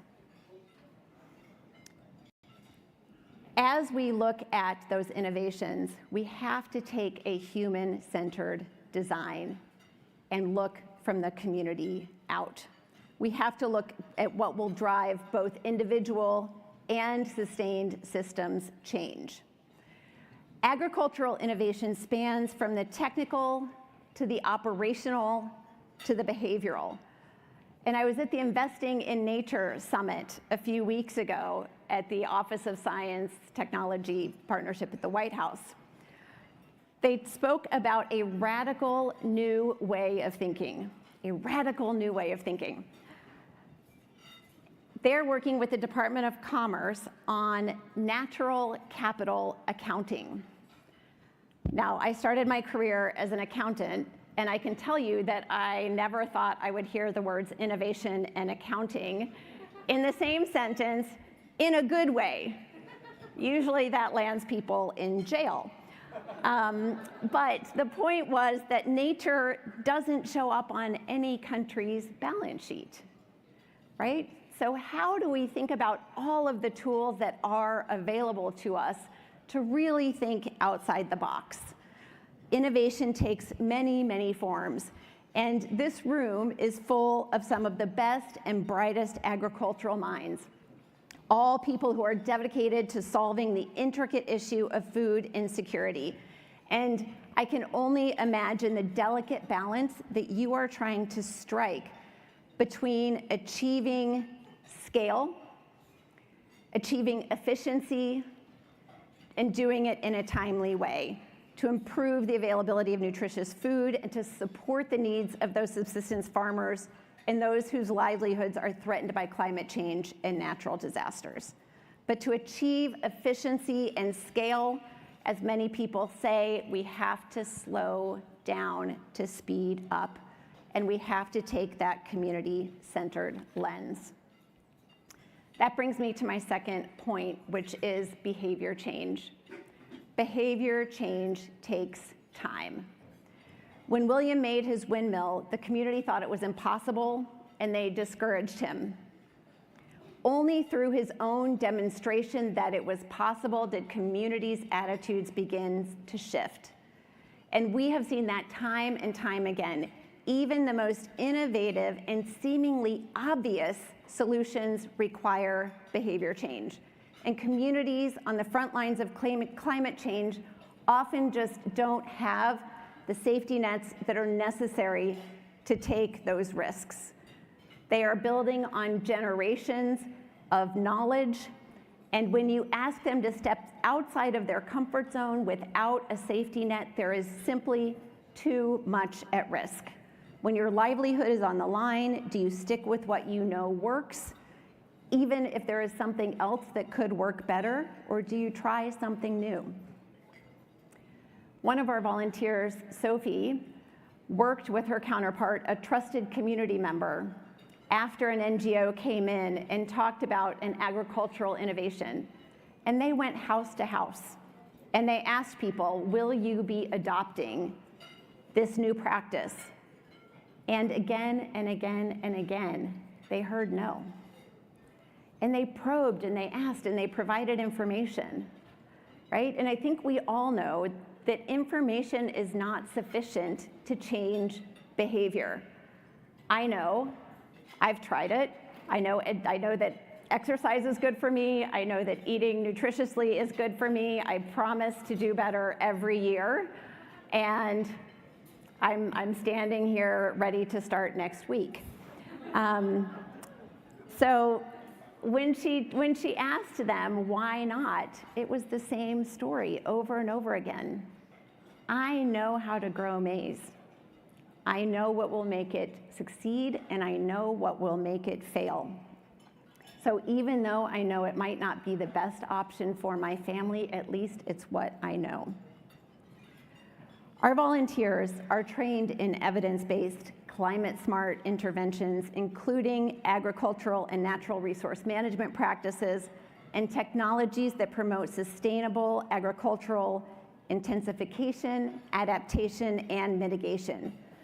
But just as important, they are taught always to work with a trusted community partner. They're taught to listen first, They are taught to test the interventions for themselves, and they stay in a community for a period of 2 years to go and support and nurture that incremental behavior change. From this lens, we see time and time again that a 2-day training or even a week-long training does not result in adoption. Instead, trust, collaborative experimentation, risk reduction, and sustained follow-up are what launch interventions over the finish line and into regular routines. We've seen this with everything from agricultural water filtration systems in Guatemala, to school gardens in Cameroon, to aquaculture in Zambia and mushroom farming in Nepal. Identifying community champions and early adopters who demonstrate and deploy interventions is critical.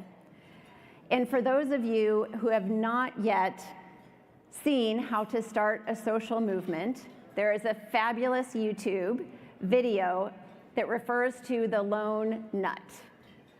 I encourage you to watch it. It shows how one person standing out there doing something unusual is not enough. You need the one person, and then you need that first follower, and that is how you start a social movement. My third comment is around technology.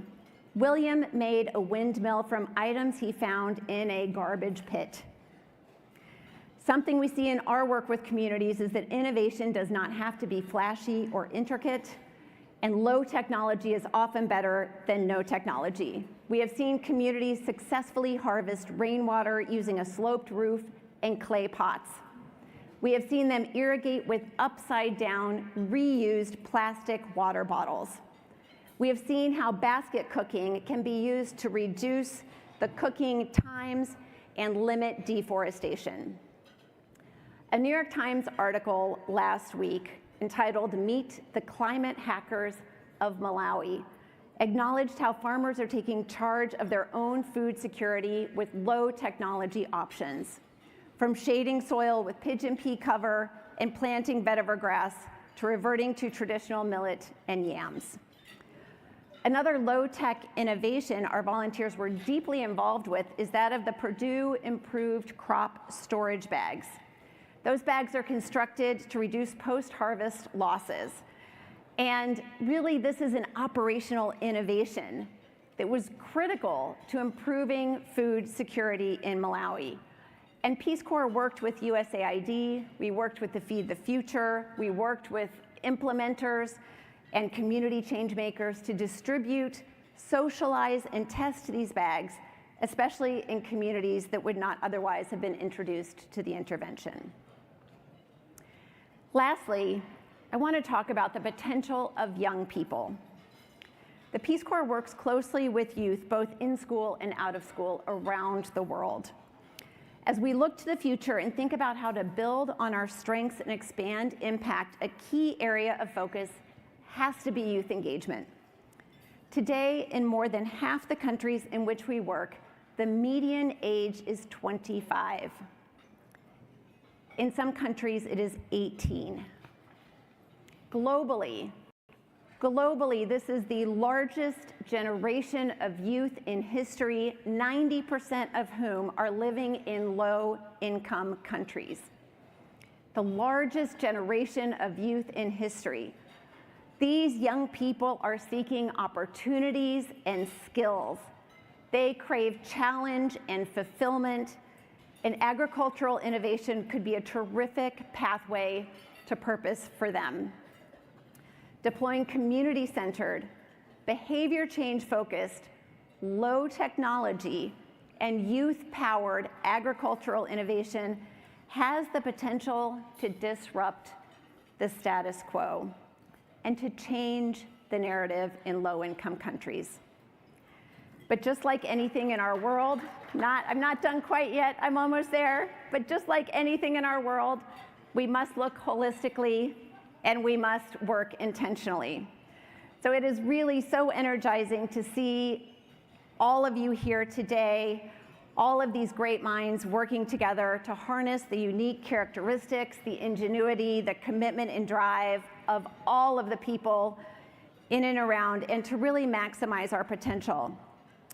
And I want to leave you with one last thought about relentless curiosity, appreciative inquiry, and bringing joy into our work.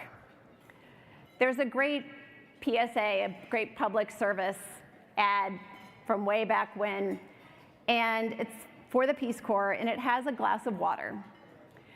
And it is the classic glass half full optimist, glass half empty pessimist. And it adds Peace Corps volunteer. I could take a bath in that.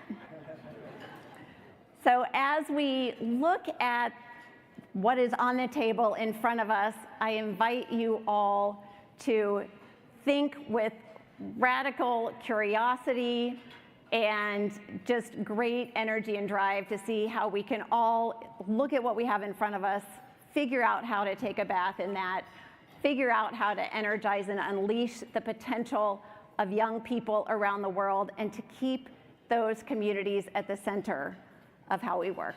Thank you very much.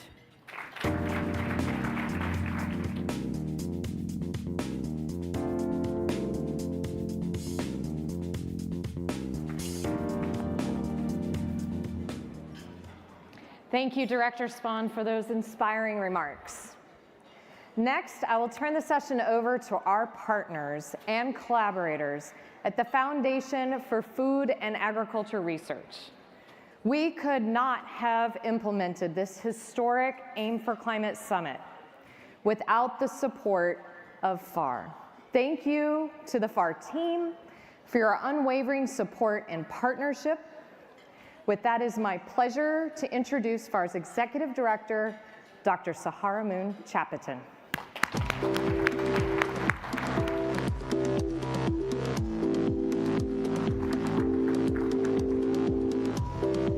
Thank you. Good afternoon, everyone. Thank you so much for being here. I know you are eating a wonderful, fantastic meal. Could I get a round of applause for the people who have cooked and served our food this week? Isn't it a bit amazing?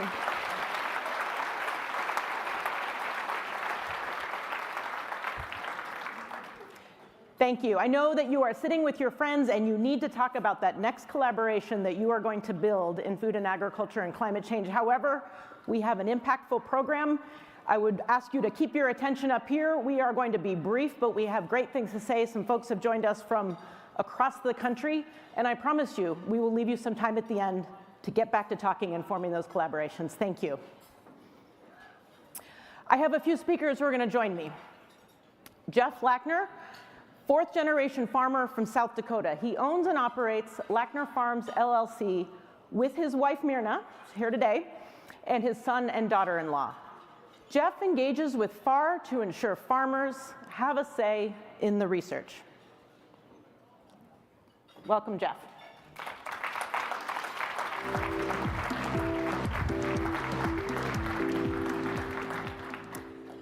Catherine Cook is the CEO and co-founder of Nusicer, which developed chickpeas with increased protein content. In 2020, FAR awarded Nusicer a grant that helped validate the science behind that increased protein. Nusicer's chickpeas also offer positive nutritional and environmental benefits. Welcome, Catherine.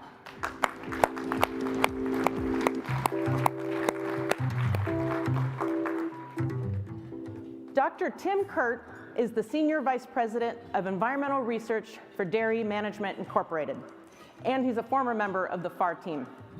Tim oversees their environmental research program to help the dairy industry achieve its 2050 sustainability goals. Welcome, Tim. Thank you.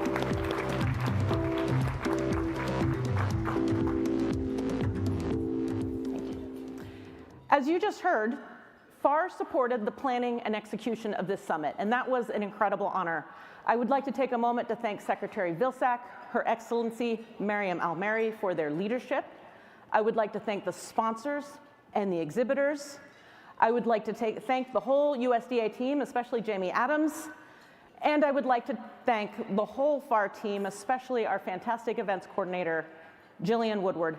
Let's hear it for the FAR team. This is incredible. Thank you. Thanks.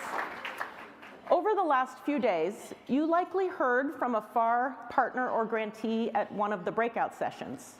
You may have visited with a FAR partner at one of the booths. You may have even attended one of the offsite tours with a FAR partner.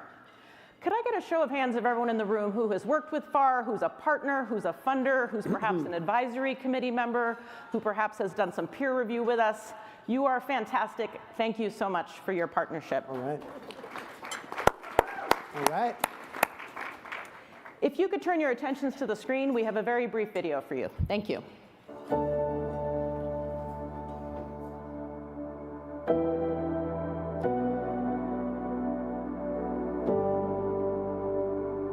Our global food system is facing intensifying pressures. Deadly pests and pathogens in crops and animals, weakened supply chains, and severe weather events caused by climate change are compromising efficiency, production, and profits. But collaboration between producers, researchers, and industry can help the agriculture sector adapt to these challenges.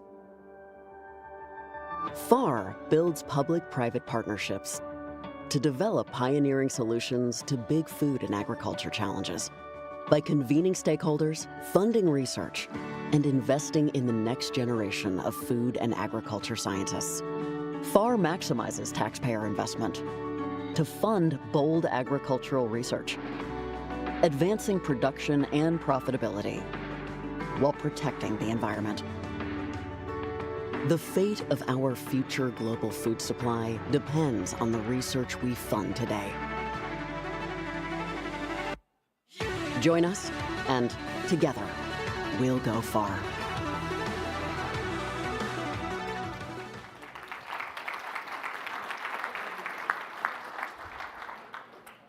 Thank you. FAR's research focuses on solutions that help farmers grow food more sustainably and profitably, from developing new crop varieties to addressing animal diseases, understanding how to build healthy soils, sequester carbon, and manage scarce water resources. We also support research at the interface of food, health, and agriculture to ensure the food and agriculture system delivers what people need to eat a healthy, nutritious diet. Finally, we equip the scientific workforce with the expertise needed to conduct this research and address future challenges. We all know that research takes a while, and FAR, unlike many of your organizations, FAR is a very young organization, but our impact is just taking off. FAR has made critically important investments to ensure that farmers will have the crops and animals they need to adapt to new climatic conditions. I have just a few examples for you. With funding from FAR and 3 partner companies, University of Wisconsin researchers have identified a root trait associated with drought tolerance in maize that breeders can use to develop maize varieties for future drier environments. But we all know it's not just crops. Cows produce 30 to 50% less milk when they're overheated. Cornell University researchers have determined what causes this decline, and they have validated a nutrition-based solution to restore some of that milk. Drought and heat, of course, aren't the only challenges. Flooding has been a major challenge for farmers in recent years. US crop models are better at simulating drought than flooding, as it turns out. Iowa State University researchers have developed tools to help farmers predict their crop yields based on how much water is available in the soil. And in some places around the world, to meet future challenges, we're going to need to farm indoors. FAR partnered with AeroFarms to improve the quality and taste of leafy greens that are designed to be grown in the indoor environment.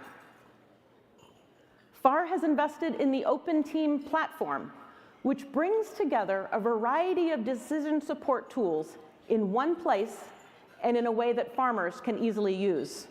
That team is now scaling this framework across the country thanks to a USDA grant. Lastly, FAR's impact is felt off-farm as well. Researchers at Arizona State and New Mexico State University have developed a platform that connects fruit and vegetable farmers to high-demand markets. This helps growers optimize their business and provides greater stability in the food system, particularly during challenging growing environments and climates. These are just a few examples of the over 40% of our grants that focus on climate-related research. Since 2014, over 550 funding partners have joined us to support FAR's impactful projects. Together, we have invested $625 million in over 333 grants. Thank you. As you know, we are joined today by some fantastic partners. Our industry partners invest in FAR's research because they need these outcomes to achieve the sustainability commitments they have made to you, their consumers. In addition, FAR is uniquely able to multiply checkoff dollars.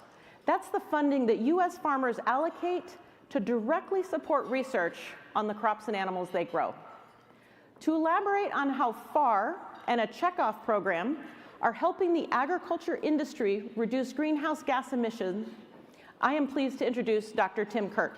Again, Tim is the Senior Vice President of Environmental Research for Dairy Management Incorporated, the National Dairy Checkoff Group. Tim develops partnerships and drives practices and technologies to help the dairy industry support a sustainable food system. Tim, take it away. Thank you, Sahara Moon. And thank you to all of the organizers for putting on such a wonderful summit. It's really an honor to be here, and I've enjoyed many of the sessions and breakouts during this event. Excuse me. So I'm here on behalf of the approximately 30,000 US dairy farmers as a representative of Dairy Management Incorporated, DMI, and the Innovation Center for US Dairy.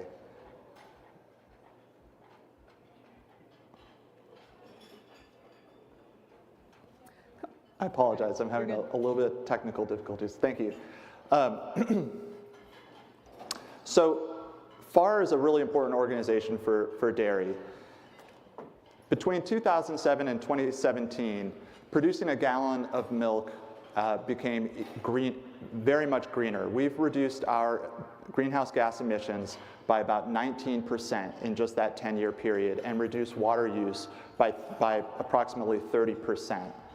In 2020, the dairy industry set very ambitious goals of achieving greenhouse gas neutrality, optimizing water use, and improving our water quality by the year 2050. We're very honored and humbled to be part of this effort and what we call the Net Zero Initiative. As part of that, we are supporting the production of foundational research that is needed to achieve those goals, conducting on-farm pilots, and establishing local and regional networks that are key to scaling impact on farms and in the field. Since 2020, in just 3 years, we've supported over 24 projects spanning 338 farms across 19 states, and we've established over 65 partnerships. And one of those partnerships is with the Foundation for Food and Agriculture Research. I'm going to talk about two of our major initiatives at DMI and the Innovation Center for US Dairy, which also happen to be partnerships with the Foundation for Food and Agriculture Research. So the first of these projects is the Dairy Soil and Water Regeneration Project, which is a $23 million effort to improve soil health and explore revenue-generating opportunities for dairy farmers. Through this project, we're evaluating the impact of advanced soil health practices like no and minimum tilling and cover crop use and the use of novel manure products on environmental impacts. We've collected and analyzed over 275 soil samples from 87 commercial dairies in 4 regions that represent over 80% of milk production. It's the largest and most in-depth look at the environmental footprint of dairy feed production, which actually makes up about 25% of the greenhouse gas footprint for a dairy farm. By feeding the data that's generated in this project into emerging ecosystem markets, we hope to also provide incentives for farmers. We've talked a lot about the innovation gap and the need for farmers to benefit from these practices, and that's exactly what this project has been created to do. So we're hoping that it will prime the pump for farmers to receive financial benefits for scientifically validated soil health practices. And that's really an important piece of this. As you can see from the images here, this is a very in-depth, rigorous research project that will generate scientifically credible publications and results that we can trust and that our farmers can trust. The other project I want to highlight is our Greener Cattle Initiative program, which was created in partnership between the Innovation Center for U.S. Dairy, the Foundation for Food and Agriculture Research, and 8 other organizations. This is a research consortium which is addressing enteric methane emissions from both dairy and beef cattle.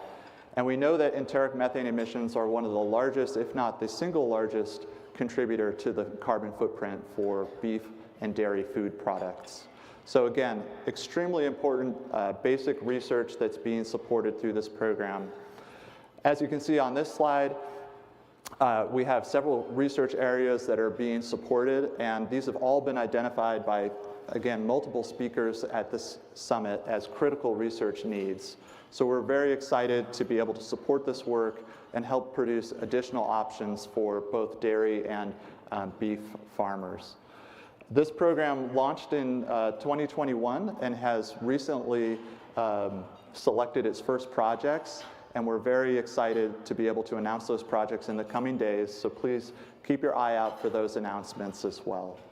The program is led by DMI Distinguished Scientist Dr. Juan Tricarico, who was also on a panel earlier in the week and has been a fantastic partner to FAR as well. So I just want to provide a couple of comments also from my own perspective, having worked at FAR and now working at DMI and with the Innovation Center for U.S. Dairy. And what I think I'd like to say is that FAR fills a critical gap between the public sector federal funding for research and the private sector industry funding. We're able to work hand in hand with the Foundation for Food and Agriculture Research to support critical research needs that will provide real solutions for farmers today and tomorrow. And when we think about the agriculture innovation mission for climate, we all know how important partnerships are going to be. We can't go it alone. And so on behalf of U.S. dairy farmers, I just want to thank the Foundation for Food and Agriculture Research for your continued partnership on all of these extremely important initiatives. I'm going to close with just a very short video as well about our Net Zero initiative, just to give you a little bit more of a flavor for what that looks like. And I'll be handing it back to you, Saharman.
Thank you, Tim, for the work you and the dairy industry are doing to build a resilient food system.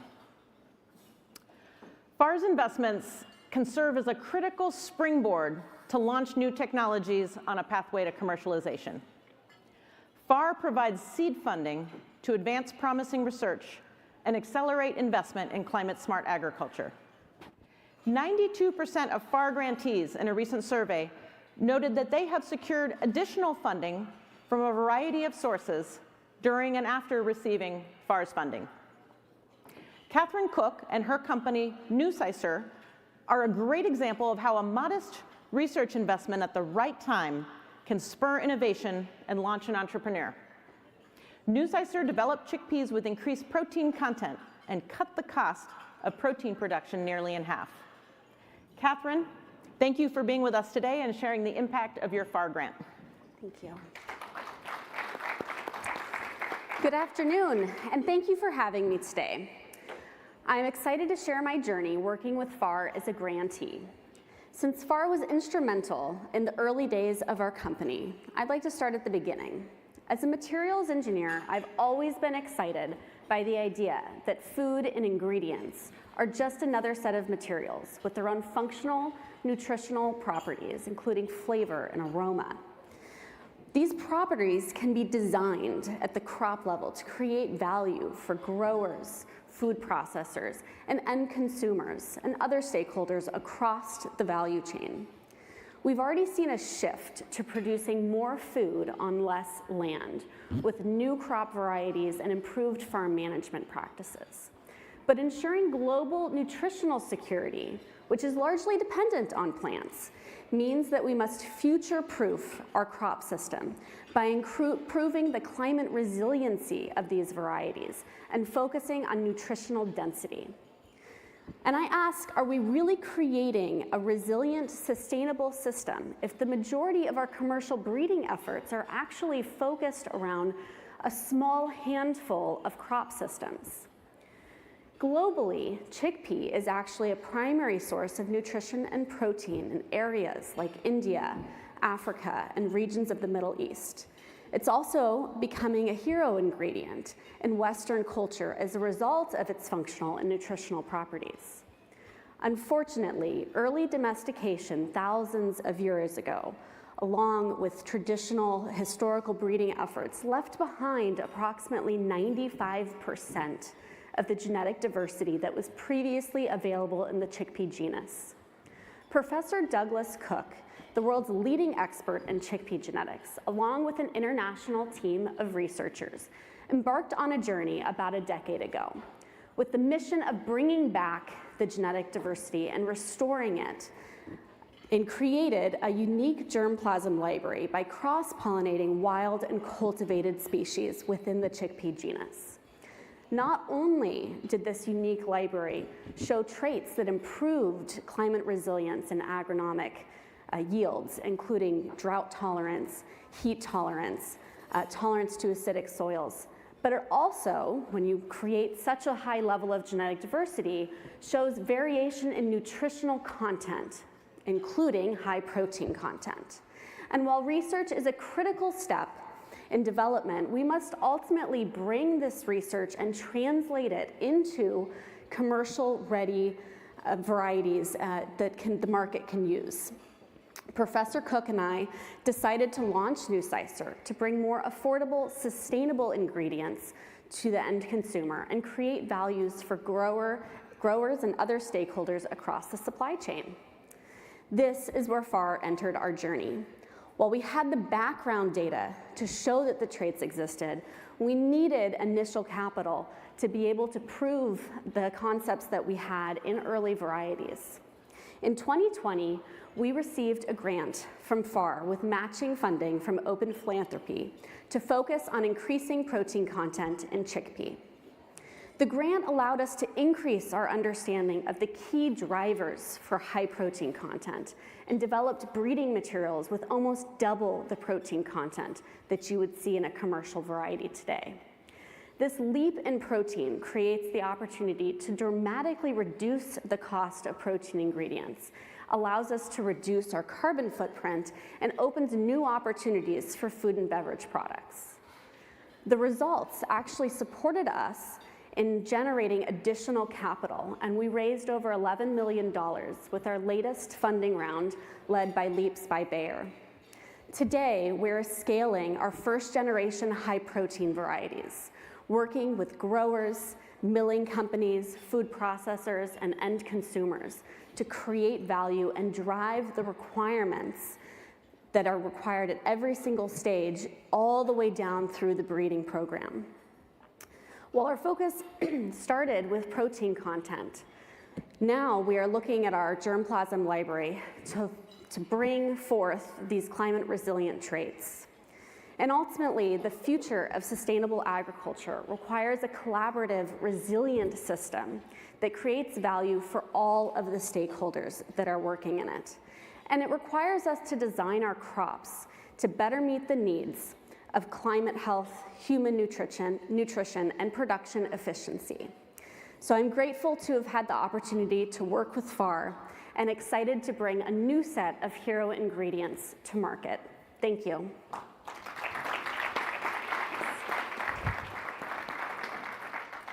Catherine, what a phenomenal success story. Congratulations on this incredible work. Thank you. Farmers are a key stakeholder for FAR. They are front of mind as we design our priorities. But that's not enough. We need farmers involved at every stage of the research, from the design stage to the technology rollout. Farmers are facing so many challenges right now: labor shortages, supply issues, pests and diseases, extreme weather events, climate change. FAR consults with farmers as we set priorities, and we have farmers on our advisory councils. To tell us how farmers benefit from research, I'm excited to welcome Jeff Lochner of Lochner Farms, LLC in South Dakota. Jeff and his wife, Myrna, and their family grow corn, wheat, soybeans, and forage on their 6,000-acre farm and have an integrated 450-head cow-calf operation. Jeff serves on FAR's advisory councils, helping to ensure our research will deliver what farmer needs. Thank you, Jeff, for your work on behalf of your fellow farmers.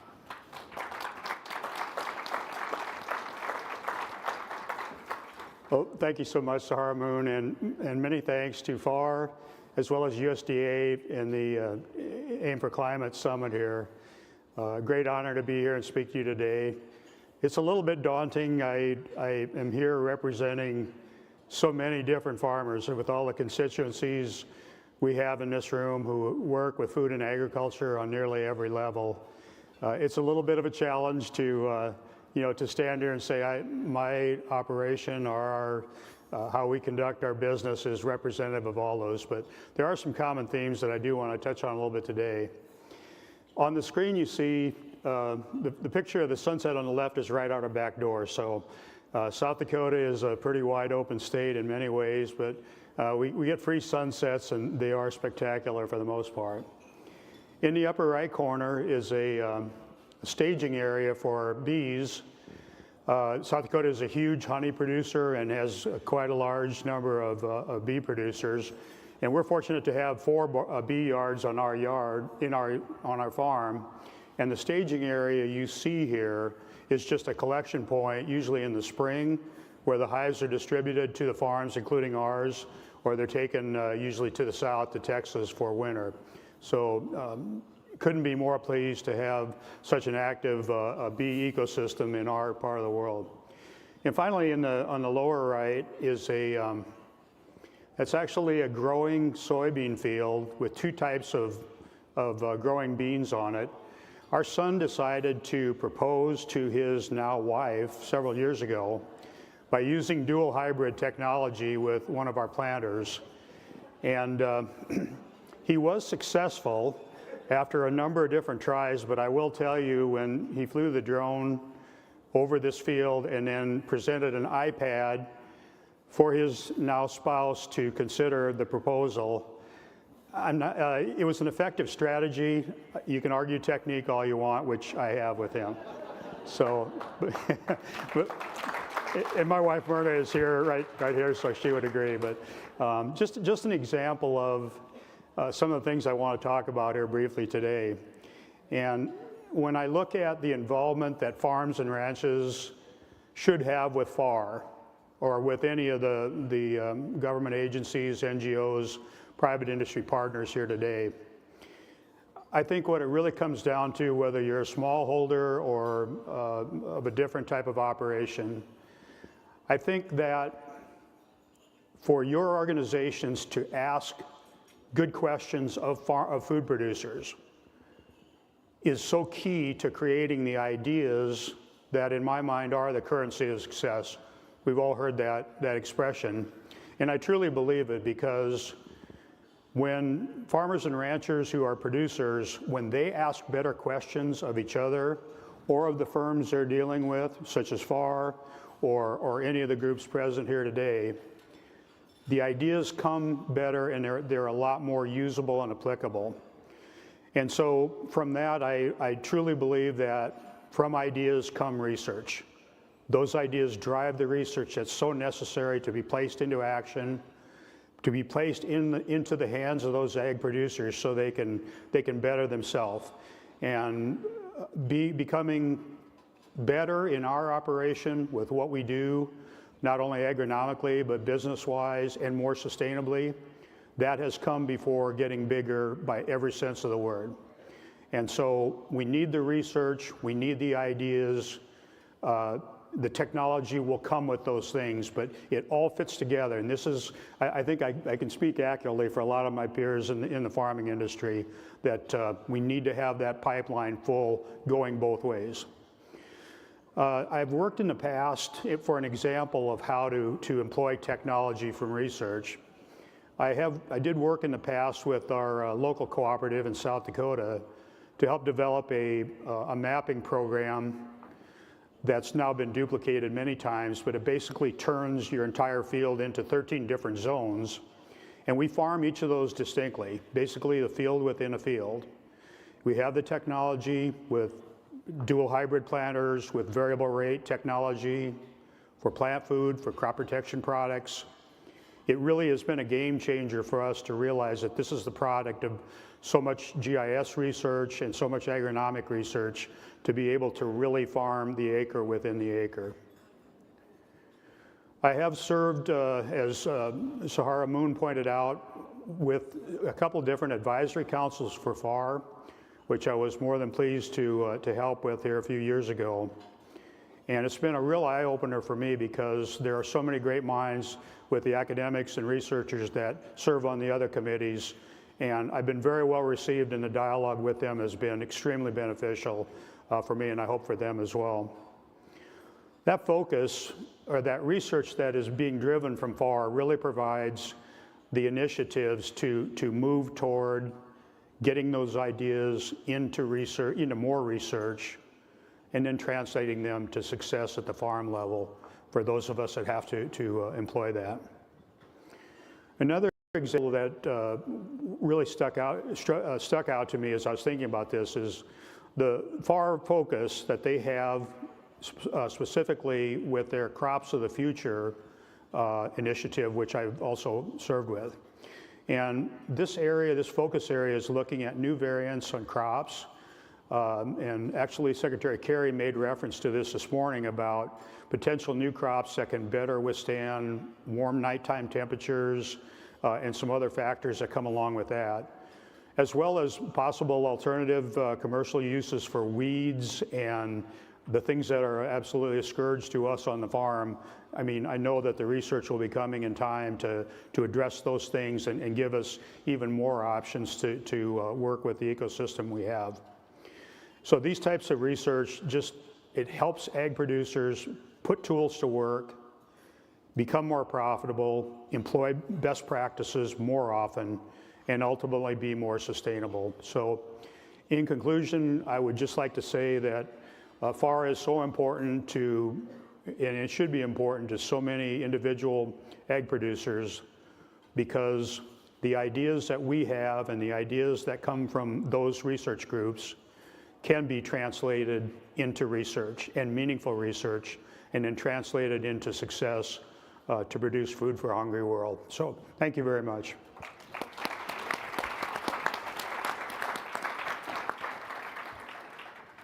Thank you, Jeff. I know this is a busy time on your farm right now, and I'm so appreciative that you were able to join us here. So you have just heard from 3 of FAR's stakeholders. We are developing new research priorities by engaging with diverse stakeholders and bringing collaboration and investment to food and agriculture research. We're actively developing tools, technology, and knowledge that help agriculture adapt to climate change and mitigate emissions. I have been inspired by these sessions at the conference to date. I have a renewed sense that research opportunities abound. There is more work to do if we want resilient food and agriculture systems that address climate change. I invite you to join us as we continue to generate these solutions together. Thank you.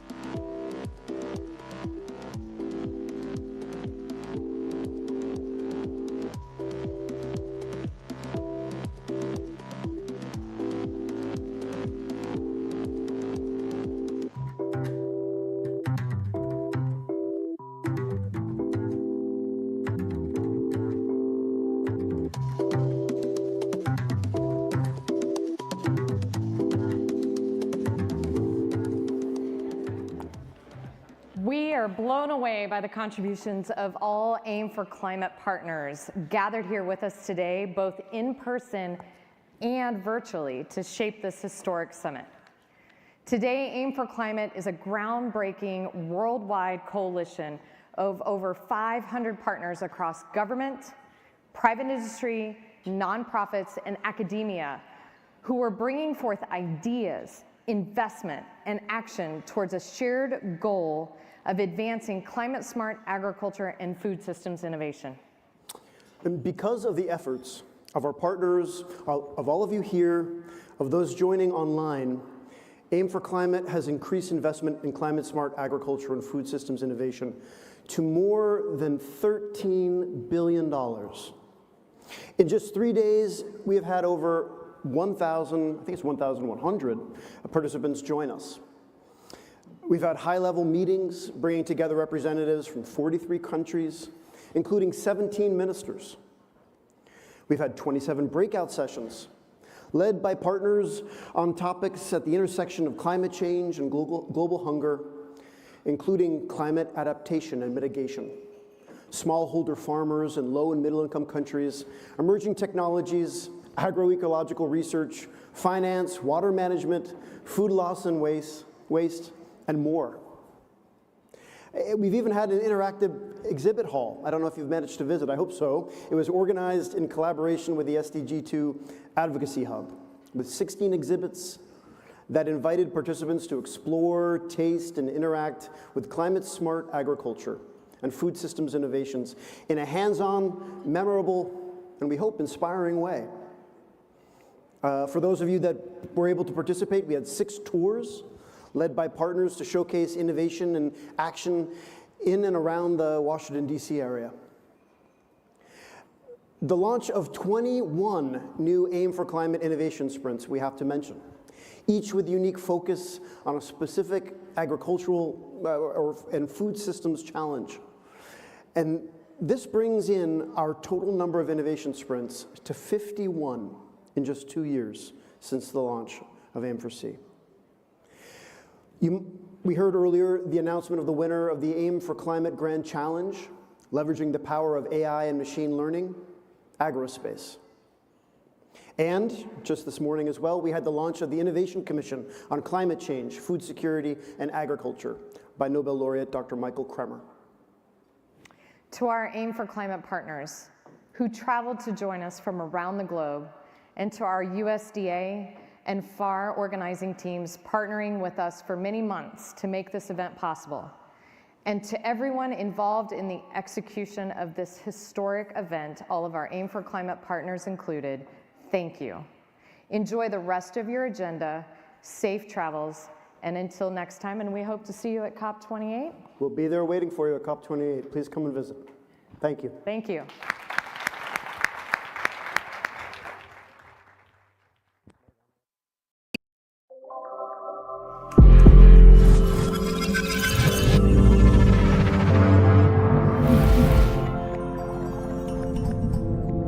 Have Time is here at the Aim for Climate Summit, and we are broadcasting incredible content over these few days from Al Gore to Sam Cass, and I have an exclusive interview with Sam. Sam, thank you so much for joining us again on this broadcast, being a reoccurring guest. It's great to have you. Good to be back. Good to see you. So tell us a little bit in what capacity you are here at Aim for Climate. I guess as a citizen, first and foremost, I wear a lot of hats from an investment side of a company called Acre. I'm working on a lot of businesses, but here just to help raise the profile of food and agriculture, really trying to talk about what's at stake, what we're about to lose, and what we need to do to try to take much more aggressive collective action to unlock the big possibilities that we have before us. Because agriculture accounts for 13% of greenhouse gas emissions. I mean, that's a significant industry that if we can find some solutions and we might actually be able to make a dent in this climate crisis that we're facing. Why is there such a focus on food and agriculture from your point of view? I mean, depending how you cut the numbers, it's the number 2 driver of greenhouse gas emissions globally, number 1 use of fresh water, number 1 driver of deforestation and land use. So it's taking a huge toll on the environment as it stands, but it's also on the front lines. We're seeing all kinds of our most beloved foods come under a lot of pressure, and experts predict in the coming decades we might lose a lot of those foods that we hold dear. But I think the thing that's getting me most excited is we're really coming to realize the power of soil and agriculture and nature-based solutions has to sequester massive amounts of carbon and do it in the time horizon that the science says we have. And that is kind of the only place that I see in the entire economy that has that potential. So we both are sort of in the crosshairs, driving a lot of the problems, but we are really the solution. And so I think finding ways to accelerate the adoption of better practices and new technologies to reach those, to unlock that potential is really why I'm here. I love that. And you're really doing it. And you see so many innovators that have come together across policy, across business. So what are you most excited about? What are the top priorities you're seeing across business, across policy? And what are you looking forward to seeing actually getting implemented? I'm seeing an alignment politically that I've never could have dreamed of in terms of across the political spectrum, people realizing that regenerative practices could actually lead to significant more revenue for producers. That's a big deal. I think the policies, the USDA, Secretary Vilsack and the team has been doing a great job here in the United States pushing that forward. It's still incremental, though, compared to the size of the problem, and I do think hopefully we'll see much more aggressive policy and resourcing of this going forward. But, man, I'd really tip my hat to what they've done. I think you're seeing beginnings of alignment within the business community, but there's so much more work to do there. And I think we have to really work through who's going to bear the cost of this and how do we invest today for a long-term future and sort of get out of this quarter-by-quarter thinking. So long as we're trying to make these numbers work every 3 months, like we're going to have a trouble really transitioning. But if we can pick our heads up and see what's possible in the future, I think you'll see much more action and investment from the business community. But while there's more movement than I've ever seen before, it's nowhere near the amount in terms of time, speed, resource allocation that the moment's calling for. So I definitely here to hopefully encourage and prod the broader business community and the investment community to try to do a lot more significantly faster than we are right now. Well, we're here at this historic gathering, so we're moving in the right direction. But of course, we don't have time. We need to move faster. And what are you hoping comes out of these next few days? I think at this point, like the time for talk is done. That's why the innovation sprints are very exciting because they really focus on concrete actions and efforts to bring key stakeholders around a certain problem and try to really make progress. That's really where it's at. So hopefully everybody goes back to their boardrooms or their offices or their political shops and starts saying, okay, here's the 5 big things I can do. I'm going to resource it 2 to 3 times more than I thought I was, and I'm going to shorten the timeline of when it has to get done. Like that's the kind of work that needs to happen right now. And I think we have a shot, but we're out of time. So it's either now or we're going to be facing and handing off a future to the next generation that is going to be woefully inadequate to support their well-being. Well, thank you. Thank you for all you've done. Thank you for all the delicious food you will be preparing. And please continue fighting the good fight. Appreciate you, Sam. Thank you so much.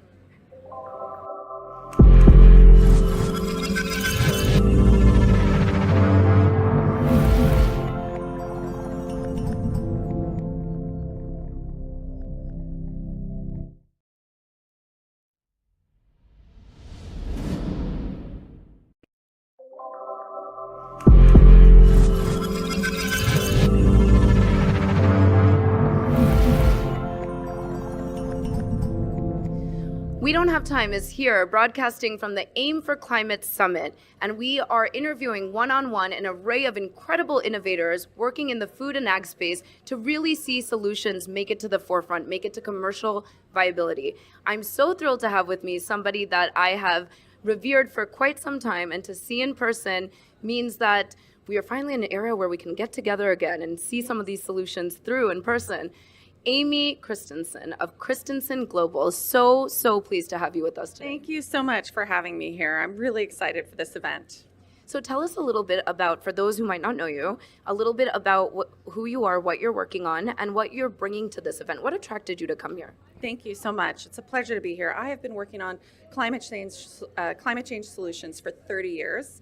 So started early. I always believed that there was a better way to have economic opportunity and development that benefited environment, development, and human rights. And with climate change, all of these solutions that we're working to build here benefit environment, development, human rights. These are holistic solutions. And so Christensen Global is a global consulting firm working on accelerating climate solutions. And that includes in the food and agricultural space. So I'm here at Aim for Climate, collaborating with one of our clients, Aleph Farms. Aleph Farms, the cultivated meat company out of Israel, and they are developing steaks from cells from a healthy living cow surrounded by amino acids and sugars, grown in the lab, non-GMO, unadulterated cells, really replicating a natural process in the lab. And so they were just one of the solutions for the future of food that's climate smart and food secure. I'm so fascinated by this space, and we need to actually really support innovations here, because agriculture is what, 13% of global emissions? At least. Yeah, so there's a significant impact we can make if we address food and agriculture. So is that why you're thinking about prioritizing your efforts towards the food and ag sector? Yes, absolutely. I started my career at the Department of Energy and the energy sector transformation we needed to make, and just saw that clean energy was this win-win solution for environment, development, human rights, for business, for American technology exports, opportunities for investment. And then in about 2015, after moving home to Idaho, third largest dairy state in the country, incredible assets from food and agriculture, and yet we're largely growing commodity crops. And so when I started to realize what that meant for our water, for our air, and for farmer income opportunities, and for the climate, I realized as I learned more and more about our food system, how central it was for our efforts to solve climate change. So when I looked at those solutions, I talk about the future of food. It needs to be decarbonized, decentralized, and regenerative. And so the cellular meat, cultivated meat space is an opportunity to do all of those things, but particularly to decarbonize, because it reduces greenhouse gas emissions from an industrialized grown steak. By 90%, greenhouse gas emissions are reduced in cultivated steak.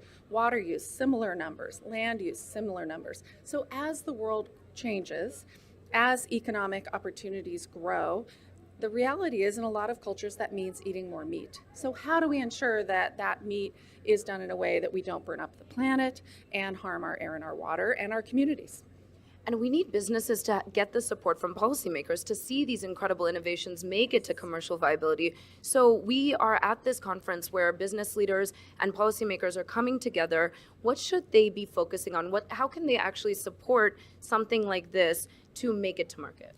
So we need to value the results. So are these products truly benefiting the climate? Do that life cycle analysis. And if they are, incentivize the growing and the production of these climate smart products, whether that's a climate smart commodity that's grown in the right way that regenerates the soil. And so USDA, of course, has their climate smart commodities program through the Inflation Reduction Act. It's great that we're starting to incentivize and test out new ways of growing large-scale commodities. And then also to have solutions that we need to ensure really benefit farmers. For me, that's a huge priority. And today on the stage, we saw Secretary Vilsack and Al Gore talking about that and really centering smallholder farmers and the benefits to farmers. And I think that as we bring a lens of climate solutions, we need to bring a lens of equity and reward to the people who are actually doing the hard work to benefit the climate and benefit our food security. And so you mentioned how Secretary Vilsack is here, and there's so many incredible people that are just gathered for these few days. What are you hoping to see come out of, these few days? Can we really accelerate coming together? Can we see some of these solutions really take off in the course of just even a few days? what I am seeing is people are learning and they're connecting and they're building new initiatives and new collaborations together. So you have a mix of policymakers, investors, innovators, entrepreneurs, advocates who really know what the future of food should look like, connecting with each other to accelerate bringing those to market, putting in place the right policies to reward these change practices is critical. And as I said, ensuring that the farmers get the benefits from changing those practices. And Al Gore talked about a new technology, Climate Trace, and there are others that are working to be able to really measure the soil changes, the land changes, so that we can reward for outcomes. How are farmers changing those practices, and how do we reward them for those changes that benefit us from climate and food security? So using data to really reward those who are moving us in the direction that is aligning solutions to the climate realities that we're facing. Yeah, and I think here it's important for all of us to have a common understanding of what are those pieces of the future of food. And that's what we're all here to talk about and to act upon, is what are we building towards, and how do we do that together no matter what we do as a policymaker, as an investor, as an entrepreneur. Well, thank you, Amy. It's such a pleasure to see you, and please continue fighting the good fight and doing what you're doing. We really appreciate it. Thank you. Thank you.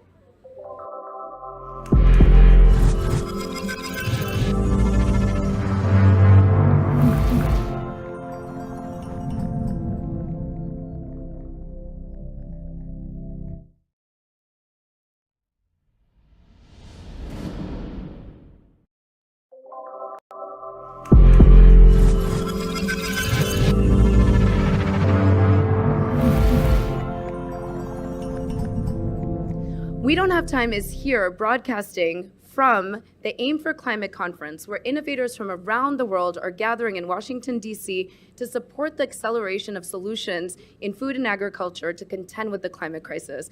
And I'm so thrilled to have with me Diane Holdorf, who's also one of the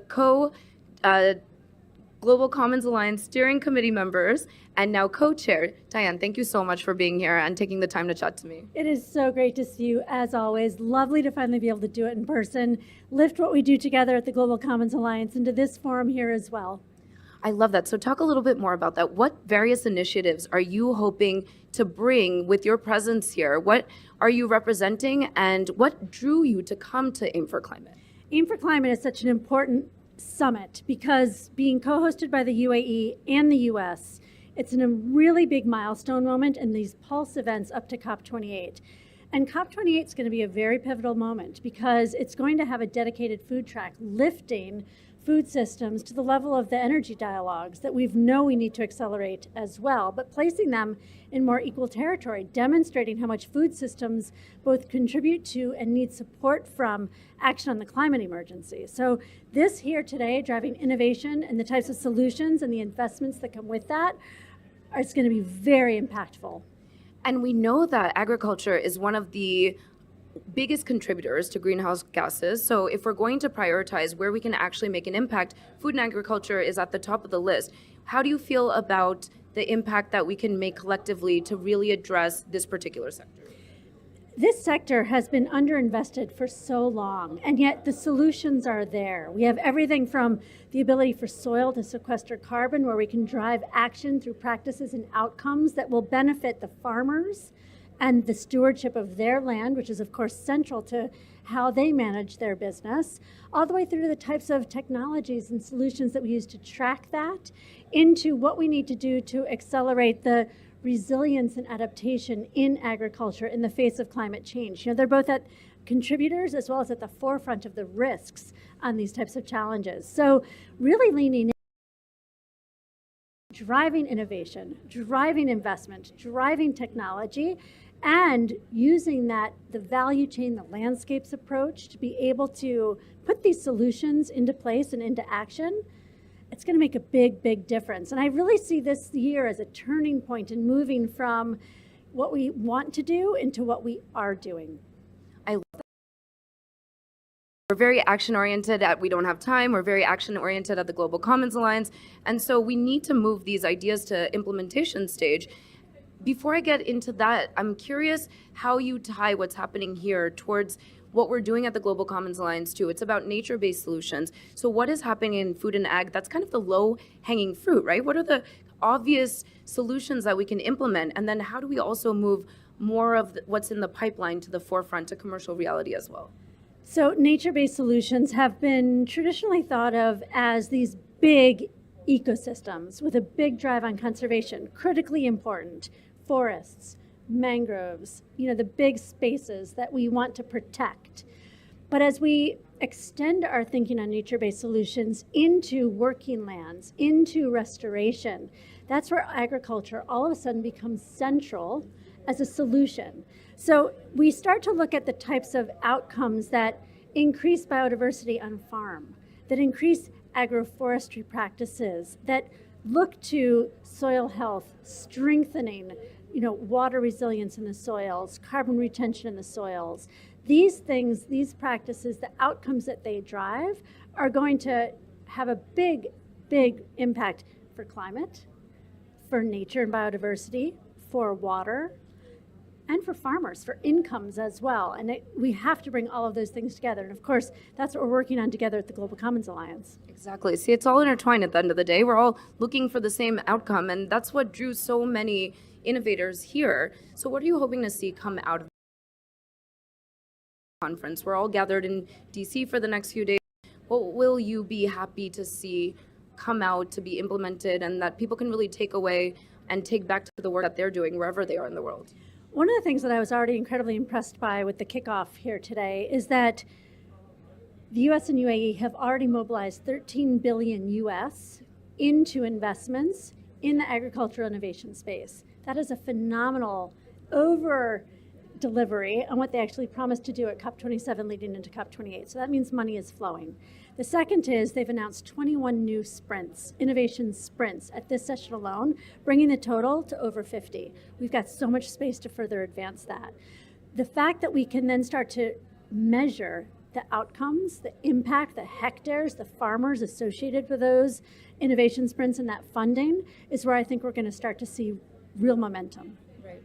Okay, so let's keep an eye out. Let's keep our ear to the ground and make sure that we hold what is promised actually accountable too. We need to make sure that we see these solutions make it to the light of day and do our part to support them as well. Thank you for everything you're doing. Thank you for taking the time to talk to me. Appreciate you. Thanks so much, Retta. Great to see you as always.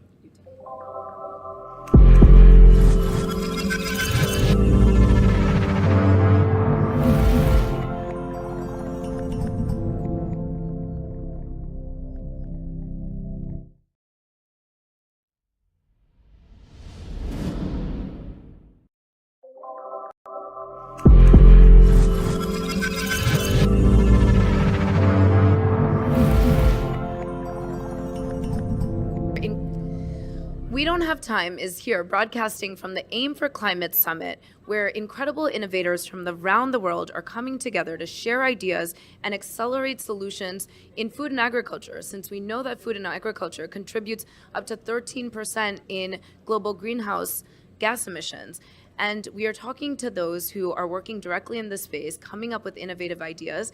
I'm so excited to have this conversation with Anya Gandhi. Anya, thank you for joining me today. Thank you. It's wonderful to be here. Thank you for taking the time. And Anya, you are with Inari. So tell our audience a little bit about Inari, the work that you're doing, and what brings you to Aim for Climate.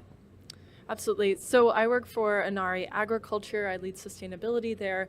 And what Inari is a seed design company. And what we mean by seed design is how do we take the wonderful breeding innovations that have happened over the last 10,000 years of human history and leap that forward. So what we bring is a combination of predictive design through AI, ML, and we combine that with advanced gene editing. So what we're able to do, our mission is to design seeds for any crop, any geography, and enable growers to deliver food and profitability for their own families and also for a healthy planet.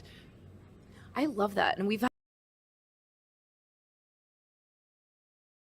other partners are similarly in this space, and they recognize how important it is for the seed to be as authentic to the landscape as possible, right? So you really get that, but that requires some advances in genetics and gene editing and genetically modified organisms. For our audience who might not know the difference between those terms, can you explain what why there might be more of a negative perception around genetically modified organisms than gene editing, and how is all of this relevant to the nature of your work? Yeah, so I don't typically compare them in terms of perception, because the important thing to remember is they're just different. So let me explain why they are so different. Gene editing is really an extension of traditional breeding. Everything that you're going to get through gene editing, you could get through traditional breeding. GMOs bring in foreign DNA. It's just a different approach than we take with gene editing.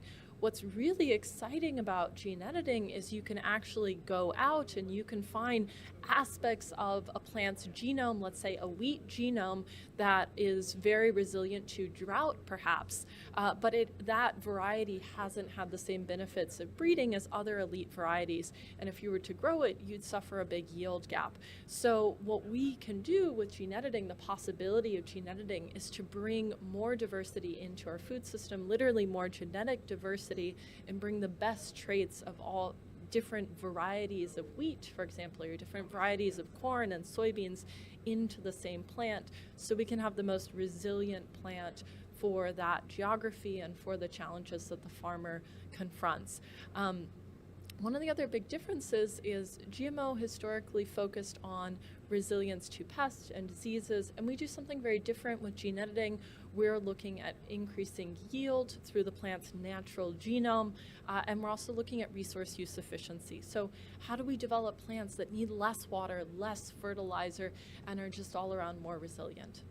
I could talk to you about perceptions all day. I find this fascinating as a behavioral scientist. I study why there is that disconnect between solutions and pushback on solutions because of completely unrelated factors. Like, this doesn't seem natural, but we're making headway, and good work like what you and Ari are doing is moving us in the direction of, let's be open-minded to these solutions.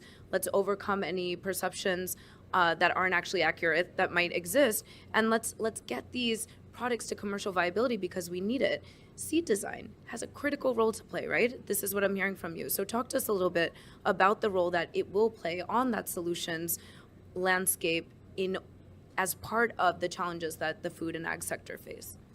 Yeah, and I just will say on that consumer piece and perception, what we owe consumers, policymakers, regulators is transparency and clarity about what we're doing, and we believe that will lead the day. When it comes to the importance of seed design, this is absolutely huge, right? The seed, it's the size of our fingertip, and yet it's the foundation of the food system. And what seed is there determines the inputs, be it water, be it fertilizer, that can cause all sorts of pollution that the farmer has to apply. So our founding belief is that, while it's not the only change that we make for systemic transformation that's required, the seed being at the foundation, the heart of the food system, is a huge opportunity to make shifts that can better enable farmers to manage in the way that we would like to manage regeneratively, to manage in a nature-positive way. I love that. And so to actually get this now to the point of accessibility and so the public can reap the benefits of this, we need businesses to work closely with policymakers. And part of the reason we've gathered at this Aim for Climate conference is to figure out what those challenges are and how public-private sector can come together and overcome these challenges. So talk to me a little bit about how you perceive and Inari perceives the role of business and policy in advancing these technologies. Yeah. You're spot on. It's a partnership, right? We need all of the system actors coming together to say, we have this huge, urgent climate change challenge. What are all the different levers that need to be pulled across the system? So when we think about gene editing and the seed design possibility, we need clear regulatory pathways to market. That's a really big one.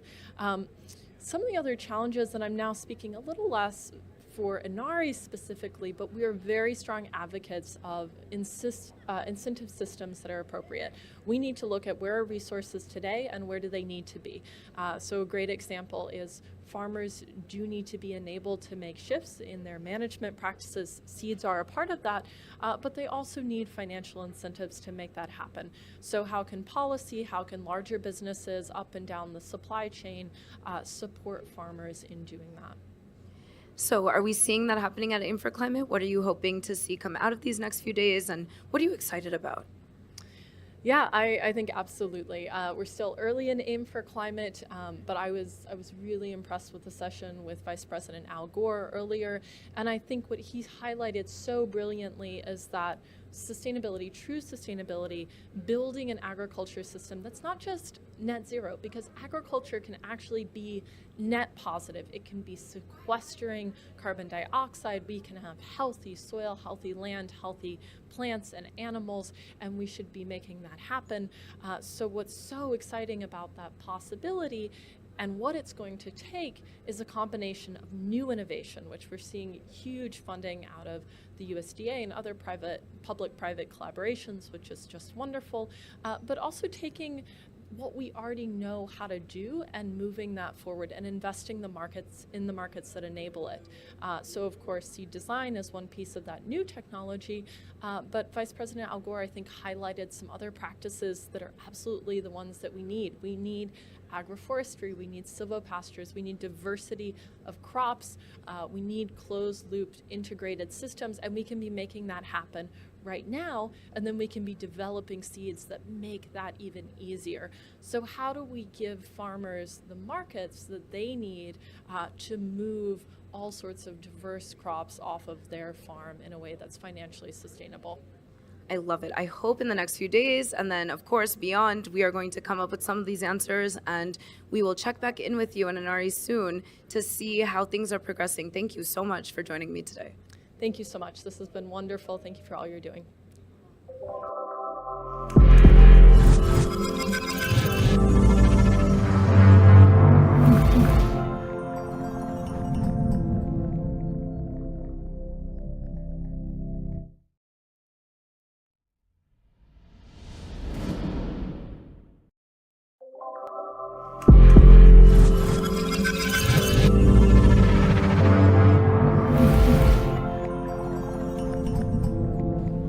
We Don't Have Time is here broadcasting at Aim for Climate, where incredible innovators from around the world are coming together to discuss, share ideas, and accelerate solutions in food and agriculture so we can really overcome this climate crisis together.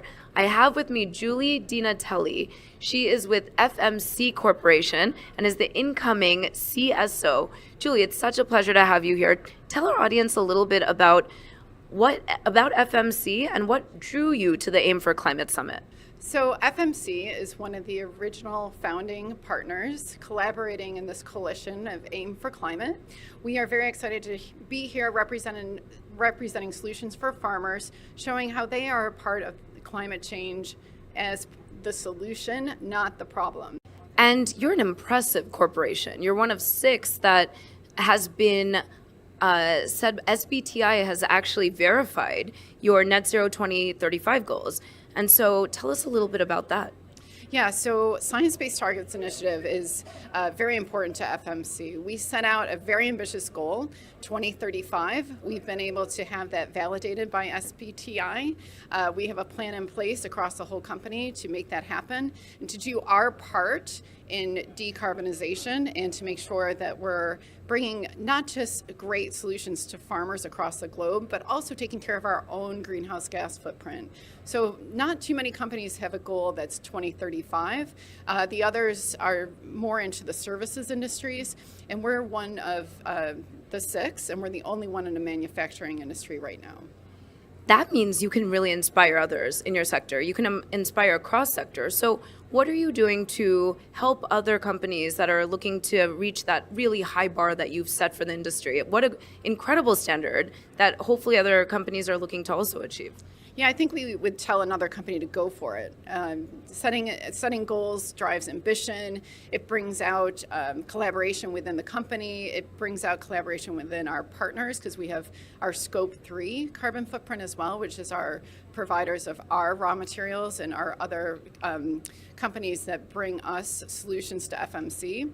So I think, we have made a decision to be aggressive. That brings out the best in our team. We know how to do it. We know how to rally the troops and get to a goal, and we're very excited. And again, it's embedded across the whole company. So it's not just a small group under the Chief Sustainability Officer working on this. It's across the entire corporation. I think those are two things I would tell another company. Go for it and get the whole company bought in. I love that. Okay. If we can underline that, and amplify it, we will absolutely do that, because it can't just be your own company. It has to be the whole value chain, but then it also has to be throughout the sector. We need to see the ripple effects from this cross through private sector into public sector, all of the above. And so now, how do you feel about how public sector and private sector are working together to really set their priorities for achieving the targets that have been set globally? What do you think public and private sector should be doing more of, especially as we're seeing us all convening here at Aim for Climate? Yeah, I think it started with many corporations have aligned to science-based targets. I think that's really important. But it does get more complex when we're talking about growing agricultural products.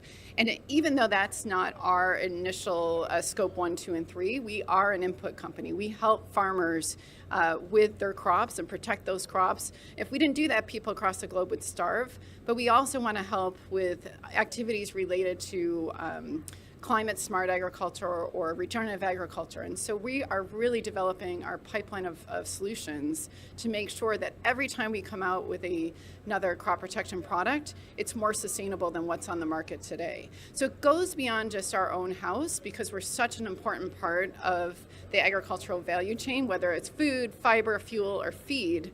We all have to do our part to make sure we're headed in the right direction. So again, going beyond science-based targets, bringing together great solutions for agriculture so that no one goes hungry, and we also protect the environment and decarbonize. Okay, amazing. Well, thank you so much for sharing all of that. All the best, and please keep fighting this good fight. This is exactly what we need. The private sector coming in, sharing exactly what they're doing. Really, what the opposite of that is what we call green hushing. We can't green hush. We need to share the good work that's being done. So congratulations on the ambitious target and the validation achieved by SBTI. Thank you so much, Julia. Appreciate it. Thank you so much. It was a pleasure.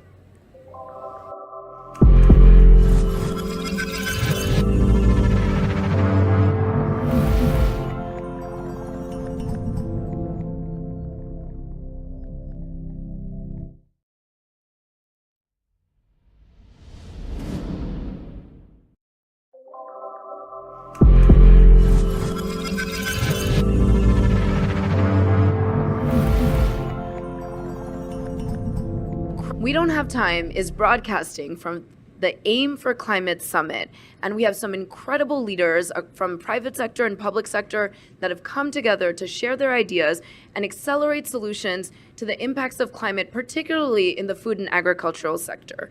And so I have with me today Facundo Echevarri. He is the head of sustainability at Danone, and I'm thrilled that he has agreed to share with us what Danone is doing and really what brought you to the Aim for Climate Summit. What attracted you to coming here? Here is the place to be if you want to interconnect the plans in terms of transformations. And we have successfully reached this kind of meaningful conversations to identify solutions. Linked to our goals, for example, there is a lot about methane reduction, and we are trying to target 30% reduction by 2030. And to do this, we need to interconnect with all the science, with all the innovation that is being gathered here in this event. So it's a fantastic opportunity to unlock solutions. Danone is a serious player in this sector, and the ambition that you've just shared with our audience is it's a gold standard. Do you feel that coming to this conference is going to support reaching that ambition and also inspiring others to also set those high standards for themselves, their companies? Indeed. So this objective is only going to be reached if we unlock the collaboration among actors and within the sector. And this is very important to be done in different levels. Some companies are still in the measurement part, then could move to disclosure, and then targeting this type of reductions. So we think that all the companies need to assess where they stand and move forward these transformations, adapting the solutions to each geographical reality. Is not the same what we are working with farmers in Africa, in Latin America, US, or Europe. So we need to work with each ecosystem of actors among companies in a pre-competitive way to unlock the solutions. And why would we be so concerned about doing this? What is it about this sector that is particularly impactful in terms of solving this bigger climate crisis? So we know food and agriculture contributes quite a bit, greenhouse gas emissions. Are your solutions for Danone and the wider sector going to make an impact on the bigger picture? If we work on the scope 1, 2, and 3, agriculture is key to unlock the targets, but also it's essential to understand that agriculture and food could be the solution, because we know how to work with farmers, how to accelerate transitions, how to implement regenerative agriculture, and then there is an opportunity associated. And this is what we need to keep in mind. And food, what we are offering to consumers, is linked to this in different ways. So consumers are concerned about their impact, but also if they realize that we are bringing to them solutions, they are engaged with our brands, and this is a virtuous circle. And so are you seeing public and private sector step up? I mean, it's just a few days we're here together, but what are you hoping to see come out of this Aim for Climate Summit? We hope that through this type of dialogue, we can align financing efforts. The solutions are going to come through these joint adventures, public-private together in landscape approach, unlocking the solutions. What solutions are you most excited about? I am excited about the enteric acceleration, whatever, I forgot the name, that is, I am excited about the initiative led by the Global Methane Hub that is trying to gather public, private sector together to accelerate all the solutions. Wonderful. Well, listen, thank you for being here. Thank you for being such an incredible spokesperson for Danone, which is a major player in food and ag. And we're excited to see what the company does as it continues to lead the pathway for additional companies in the sector to follow suit. Incredible, ambitious targets. We look forward to checking in with you and seeing how it's all going in the future. Thanks for the invitation to talk.